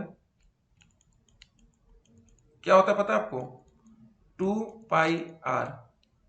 आर का मतलब होता है त्रिज्या। तो अगर हमें त्रिज्या निकालनी रहेगी तो इसका फार्मूला होता है त्रिज्या बराबर व्यास बटे में 2। व्यास हमारा दिया गया था 35/2 सेंटीमीटर, ये हो जाएगी त्रिज्या। इतना हो गया ना। तो चलिए रख लीजिए 2 पाई की जगह दोस्तों हम क्या रखेंगे 22/7, आर की जगह रखेंगे 35/2, 2 से 2 कट गया, 7 पचे 35, 22 गुणे 5 110 सेंटीमीटर, ये हमारा आंसर होगा। तो ये क्वेश्चन हो गया। देखिए कितने आसान आसान प्रश्न हैं। अब उन प्रश्नों को हम यहाँ डिस्कस कर रहे हैं जो आपके पेपर में आए थे, ठीक है ना। तो जो क्वेश्चन पेपर में आते हैं वो क्या होते हैं, बहुत ही इंपॉर्टेंट क्वेश्चन होते हैं। अगला प्रश्न देखते हैं क्या लिखा है। 24/7 को दशमलव संख्या में बदलिए। क्या करना, सिंपल सा भाग कर देना है दोस्तों। भाग करिए, कितनी बार जाएगा, 3 बार जाएगा। 7 त्रिक 21, यहाँ आएगा 3, यहाँ कट्टम कट्टम, यहाँ दशमलव लगाइए, यहाँ एक जीरो बढ़ेगा। अब भाग करिए 7 से कितनी बार जाएगा, 7 चौके 28, यहाँ बचेगा 2, या कट्टम, दशमलव लगा तो जीरो अपने आप आ जाएगा। 7 दूनी 14, यहाँ फिर 6 आ जाएगा, ये कट जाएगा, फिर एक जीरो बढ़ाइए, 7 8 56। तो ये संख्या दोस्तों ऐसे भाग चलता रहेगा। 3 अंक बहुत होता है, तो इसका सही आंसर होगा दशमलव का 3 अंक तक भाग करिए, 3.428, ठीक है ना। अब ऐसे आप भाग करते रहेंगे तो भाग चलता रहेगा, आप परेशान हो जाएंगे, ठीक है, इतना बहुत है। तो 2019 में ये प्रश्न भी आया था आपके सामने, ठीक है। एक क्वेश्चन आ गया था, देखिए, किसी तल पर स्थित एक रेखा में कितने बिंदु हो सकते हैं। कोई एक रेखा है भाई, उसमें बिंदुओं की संख्या आप काउंट नहीं कर सकते हैं। तो किसी तल पर स्थित रेखा में असंख्य बिंदु हो सकते हैं, ठीक है ना। आप ये थोड़ी नहीं कि बिंदु काउंट करने जाएंगे, गिनने जाएंगे कितने बिंदु हैं, ठीक है। अब देखिए एक और अच्छा प्रश्न आ गया। 2/3 और 5/8 में कौन सा अनुपात बड़ा है। हमने आपको एक चीज बताई थी, या एक काम करिए, दोनों का आप एलसीएम ले सकते हैं। 8 त्रिक 24 हो गया, ठीक है, दोनों में 24 से मल्टीप्लाई कर दीजिए, इधर भी 24 से, इधर से भी 24, 8 त्रिक 24 ही हो गया, 3/24, 8 दूनी 16 आ जाएगा, ये क्या आ जाएगा 5 3 15। अब बताइए कौन बड़ा है, आप कहेंगे 16 बड़ा है, तो सिंपल सी बात है 2/3 बड़ा हो जाएगा, ठीक है। ये होता है दिमाग, विद इन सेकंड आपका दिमाग एक्टिवेट होगा और 1-2 सेकंड में आप इसका आंसर लाएंगे, ठीक है ना। बहुत से बच्चे और तरीके लगाएंगे, ठीक है। चलिए अगले प्रश्न में बढ़ते हैं। एक दुकानदार के पास 60 कप थे, 40 कप बिक गए, कुल कितने प्रतिशत कप बिके, ये आपको बताना है। देख लीजिए 2019 में ऐसे क्वेश्चन घुमा रहा था आपको, कप कितने बिक गए, क्या हो गया। कुल कपों की संख्या दोस्तों कितनी थी हमारे पास, कुल कपों की संख्या थी, कुल लिखिएगा बढ़िया से आप लोग पेपर में, तभी एग्जामिनर भाई कहेगा अरे अच्छा से लिखा है। कुल कपों की संख्या हमारी 60 थी, 60 कप में से कितने बिक गए 40, ठीक है। तो एक कप से कितने बिके, अगर एक कप की बात करें, एक कप से बिके हमारे 40/60 हो जाएगा, ठीक है। हमें परसेंटेज निकालना है, तो हम भाई 100 से निकालेंगे। 100 कप से कितने बचेंगे, तो हो जाएगा 40/60 गुणे 100, एक जीरो से एक जीरो कट गया, ठीक है। 2 3 6, 2 पंजे 10, 40 गुणे 5 करेंगे, हो जाएगा 200/3। भाग कर लीजिए, 3 छंग 18, 3 छंग 18, फिर वही 3 छंग 18, 6 6 आता रहेगा, 6 7, ये इतने परसेंटेज कब बिके, ठीक है ना। तो ऐसे क्वेश्चंस आपको पेपर में आते रहेंगे। तो कुल कितने प्रतिशत, ठीक है। तो दोस्तों तैयारी में आप लोग लगे रहिए अच्छे से, ताकि इस बार आपका पेपर जो हो ना बहुत ही अच्छे नंबर आए। बहुत से बच्चे बैक पेपर वाले होंगे जो इस समय वीडियो देख रहे होंगे, गणित में बैक होगी। तो कुछ ऐसे क्वेश्चंस आते हैं जो थोड़े बड़े होते हैं, फंसा देते हैं। आसान क्वेश्चन की प्रैक्टिस होती है, कठिन आ जाते हैं, हर तरह के देखिए हम लोग क्वेश्चन इस वीडियो में देख रहे हैं। अब 2023 में क्या क्वेश्चन है तो उसको भी देखते हैं। 20 सही 2/3 मीटर लंबी रस्सी में से 5 सही 1/8 मीटर रस्सी को काटा गया, शेष रस्सी की लंबाई ज्ञात करिए, ठीक है। अगर आपसे ये बोल दिया जाता 20 मीटर रस्सी में से 5 मीटर रस्सी काट लिया गया, तो शेष कितनी लंबाई बची, तो आप कहते हैं 20 में से 5 घटा तो 15 आ गई। तो एग्जामिनर आपको इतनी आसानी से नंबर क्यों दे बताइए। तो ये ऐसा लिखा है, लिखा क्या है 20 सही 2/3, और एक तरफ लिखा है 5 सही 1/8, इसको थोड़ा कैलकुलेशन करिए। 20 का गुणा ऐसे में क्या करते हैं, देखिए पहले 20 का हर में गुणा करते हैं और जो दोस्त अंतर रहता है इसको जोड़ लेते हैं, बटे में जैसे लिखा वैसे। 20 तिहाई 60, 2 62, 62 बटे 3 ही हो गया। इधर भी वही सेम, 5 का 8 से गुणा करेंगे, 5 गुणे 8, और जो अंत में रहता है जोड़ लेते हैं और हर वैसे लिखिए। 8 पंच 40 हो जाएगा, 41 बटे 8, ये हो गया। अब दोस्तों ये दोनों को इसको घटा लेना है। घटाने में आप देख रहे हैं यहाँ पर हर समान नहीं तो डायरेक्ट घटेगा नहीं, तो इधर आप 3 से मल्टीप्लाई कर दीजिए अंत और हर दोनों में, और इधर 8 से मल्टीप्लाई कर दीजिए अंत और हर दोनों में। तो इससे क्या होगा, हमारा हर बराबर होगा, तो ये हो जाएगा 8 त्रिक 24। ठीक है, हर बराबर हो गया दोनों तरफ। अब ये देखिए 8 दूनी 16, ठीक है, 8 छंग 48, 1 49, ये हो जाएगा माइनस का 3 एकम 3, 3 चौके 12, 123। अब ये घटा लेंगे, हमारा आंसर आ जाएगा। 6 में से 3 गया 3, 9 में से 2 गया 7, 4 में से 1 गया 3, 373 अपान में आ जाएगा 24।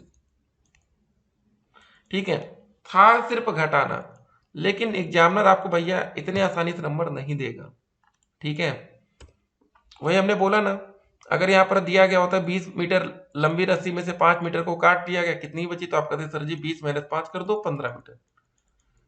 ये आसान क्वेश्चन है, कोई भी बच्चा कर लेता, तो इसको थोड़ा सा ट्रिकी बनाया जाता है।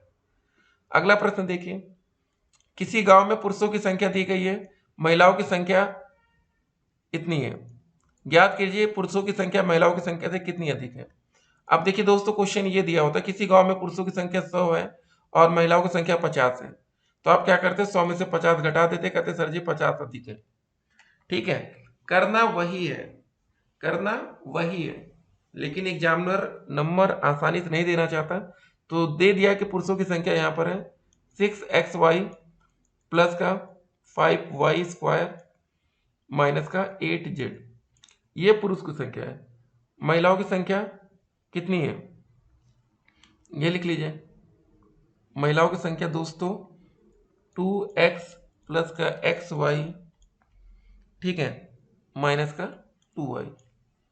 तो आप पुरुष में से क्या किए थे, महिलाओं की संख्या घटा दिए थे, तो सिंपल था, इसमें हम क्या करेंगे, माइनस का चिन्ह बाहर लगाएंगे। ये ब्रैकेट के बाहर माइनस का चिन्ह, जरा ध्यान दीजिएगा। 6xy प्लस का 5y² माइनस का 8z, ये वाली संख्या ऐसे लिख लिए। जब ये माइनस अंदर मल्टीप्लाई होगा तो माइनस का 2x हो जाएगा, माइनस का xy हो जाएगा, ये माइनस माइनस प्लस हो जाएगा 2y। आप इसको कैलकुलेट कर लीजिए, xy यहाँ पर दिया गया, xy यहाँ, 6 में से 1 घटेगा तो 5xy बचेगा। ठीक है, प्लस का देखिए 5y² है और कहीं 5y² है ही नहीं, तो वैसे लिख लीजिए 5y²। 8z यहाँ पर दिया गया और कहीं पर दिया ही नहीं गया, तो माइनस का 8z वैसे लिख लीजिए।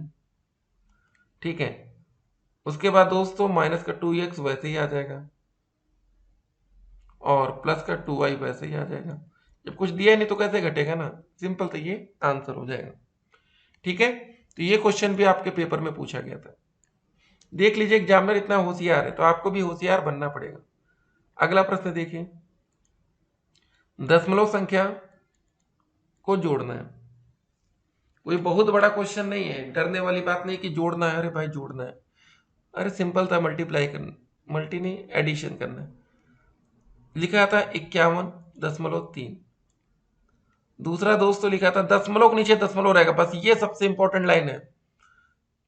फिर देखिए लिखा था 510.03, पहले यहाँ दशमलव के नीचे दशमलव लिखिए, 03 ये लिखा बाद में, और उससे पहले क्या लिखा, 510.015, ऐसे हो गया। उसके बाद देखिए यहाँ पर लिखा है, फिर दशमलव के नीचे दशमलव 003 यहाँ पर, ठीक है, उसके पहले जो भी लिखा हो 2 बार 0, फिर क्या लिखा था 15।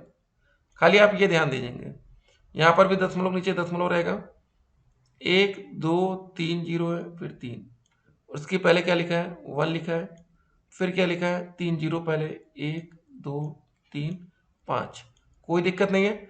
और याद रखिए दोस्तों, दशमलव के बाद यहाँ कुछ नहीं लिखा तो आप जितनी बार भी चाहे 0 लगा दीजिए, इधर उधर नहीं कर सकते, बाद में 1 0 ये 1 1। हम इसलिए कह रहे हैं ना कि ये मैनेज रहेगा तो आपको जोड़ने में आसानी रहेगी। अब ये जोड़ना है, जोड़ दीजिए।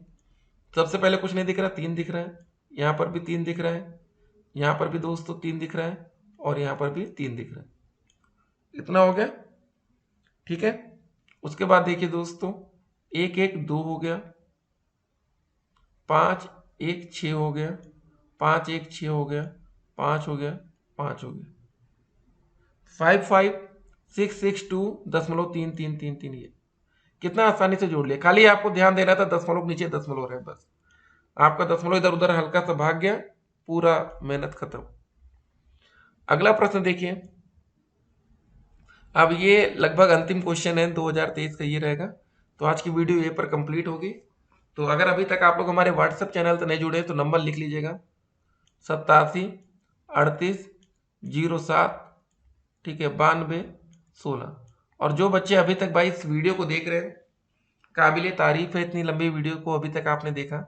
और इसके बाद दोस्तों लघु त्रिक वीडियो जरूर देखिएगा, जिससे आपके 2 2 नंबर वाले सभी क्वेश्चन कंप्लीट होंगे। और बहुविकल्पी की भी वीडियो देखना है। चलिए देखते हैं ये क्वेश्चन। वह बड़ी से बड़ी संख्या बताइए जिसमें 49 59 109 को भाग देने पर शेषफल ये बचे, ठीक है। ऐसे क्वेश्चन आते हैं। वह बड़ी से बड़ी संख्या बतानी है। तो देखिए दोस्तों, जिसमें ये शेषफल बचे ना, तो ऐसे में क्या करते हैं, 49 में से ये घटा देंगे। समझिए ऐसे क्वेश्चन की ट्रिक क्या है। 49 59 और 109 को भाग देने पर हर बार शेषफल हमारा कितना बचना चाहिए, 1 बचना चाहिए, 3 बचना चाहिए, 5। तो इसको घटाएंगे, यहाँ पर हो जाएगा 48, यहाँ घटाएंगे 56 और यहाँ घटाएंगे 104। अब दोस्तों अब क्या करेंगे, अब इसका हमें मासा निकाल लेना। मासा काफी तरीके से निकाला जा सकता है, ठीक है। तो एलसीएम फैक्टर्स निकाल लेते हैं। 48 56, ठीक है, 104 भाग करके निकालिए। 2 से भाग करेंगे, यहाँ 24 बार जाएगा, ठीक है। 2 दूनी 4, 2 अट्ठे 16, 2 पंजे 10, 2 दूनी 4। फिर 2 से भाग करेंगे, कितनी बार जाएगा, 12 बार, 14 बार, 26। उसके बाद 2 से भाग करेंगे, 2 छंग 12, 2 सत्ते 14, 13। तो ये दोस्तों ये कॉमन फैक्टर आपका बनेगा 8। तो यही आपका मासा बनेगा, 8 आ जाएगा। तो 8 से जब भाग करेंगे इसको, तो 8 8 छंग 48, यहाँ पर 1 बचेगा, इसमें 8 से भाग करेंगे तो 3 बचेगा, इसमें 8 से भाग करेंगे तो 5 बचेगा, ठीक है। एक और दोस्तों तरीका था मासा निकालेंगे, जैसे 48 ऐसे 56 डायरेक्ट ही भाग करिए, कितनी बार जाएगा, 1 बार जाएगा, 48 यहाँ पर आ जाएगा, कितना बचेगा, यहाँ पर भाग करने पर बचेगा हमारा 48, ठीक है। यहाँ बचेगा 8, यहाँ पर ऐसे 8 से भाग कर फिर यहाँ 48 आ जाएगा, तो यहाँ 6 बार में जाएगा। तो भाग विधि से आप ऐसे भी निकाल सकते हैं, या 8 को फिर आप 104 में भाग करके देख लेंगे। कट रहा है कि 8 1 8, 2 4 8 3 24, कट गया ना। तो 2 तरीका है मासा निकालने का, ठीक है। तो हमें क्या बताना था, बड़ी से बड़ी संख्या वो बताना था, जिसका मतलब मासा बताना था, महत्तम समापवर्तक। तो वो बड़ी से बड़ी संख्या हमारी 8 होगी, ठीक है। वही हमारा जो आंसर आएगा, जिससे भाग देने पर शेषफल 1 3 और 5 बचेगा। आज का अंतिम प्रश्न, एक समबाहु त्रिभुज जिसकी प्रत्येक भुजा 4 सेंटीमीटर है, इसका क्षेत्रफल ज्ञात कीजिए, ठीक है। समबाहु त्रिभुज बता देते हैं, ये है प्रत्येक भुजा, ये 4 सेंटीमीटर, ये भी 4 सेंटीमीटर, ये भी 4 सेंटीमीटर। नामकरण कर दीजिए ए बी सी, ठीक है। प्रत्येक भुजा, समबाहु त्रिभुज का जो क्षेत्रफल का फार्मूला होता है, समबाहु त्रिभुज का क्षेत्रफल फार्मूला याद रखिएगा, √3/4 भुजा स्क्वायर, ये इसका फार्मूला होता है। √3/4 लिखिए, भुजा कितनी दी गई है, 4 सेंटीमीटर, तो इसका फार्मूला के हिसाब से ये 4 का स्क्वायर हो जाएगा। तो √3/4 गुणे 4 गुणे 4, एक 4 से 4 कट गया, बचा कितना, 4 √3। सेंटीमीटर में था तो क्षेत्रफल का फार्मूला था, तो ये हो जाएगा सेंटीमीटर स्क्वायर, ठीक है। यही आंसर हो जाएगा। तो दोस्तों आज की वीडियो अब यहीं पर हम लोग समाप्त करेंगे। वीडियो काफ़ी लंबी हो गई है, ठीक है। तो जो बच्चे लंबी वीडियो देखते नहीं, आजकल यूट्यूब शॉर्ट्स का जमाना है, छोटी छोटी वीडियोस बच्चे देखते हैं, तो फिर बड़ी वीडियो देखने में थोड़ी दिक्कत भी हुई होगी। तो ठीक है, ये वीडियो हम लोग यहीं पर कंप्लीट कर रहे हैं, और चलिए मिलेंगे एक और वीडियो में। तब तक के लिए stay connected, have a good day.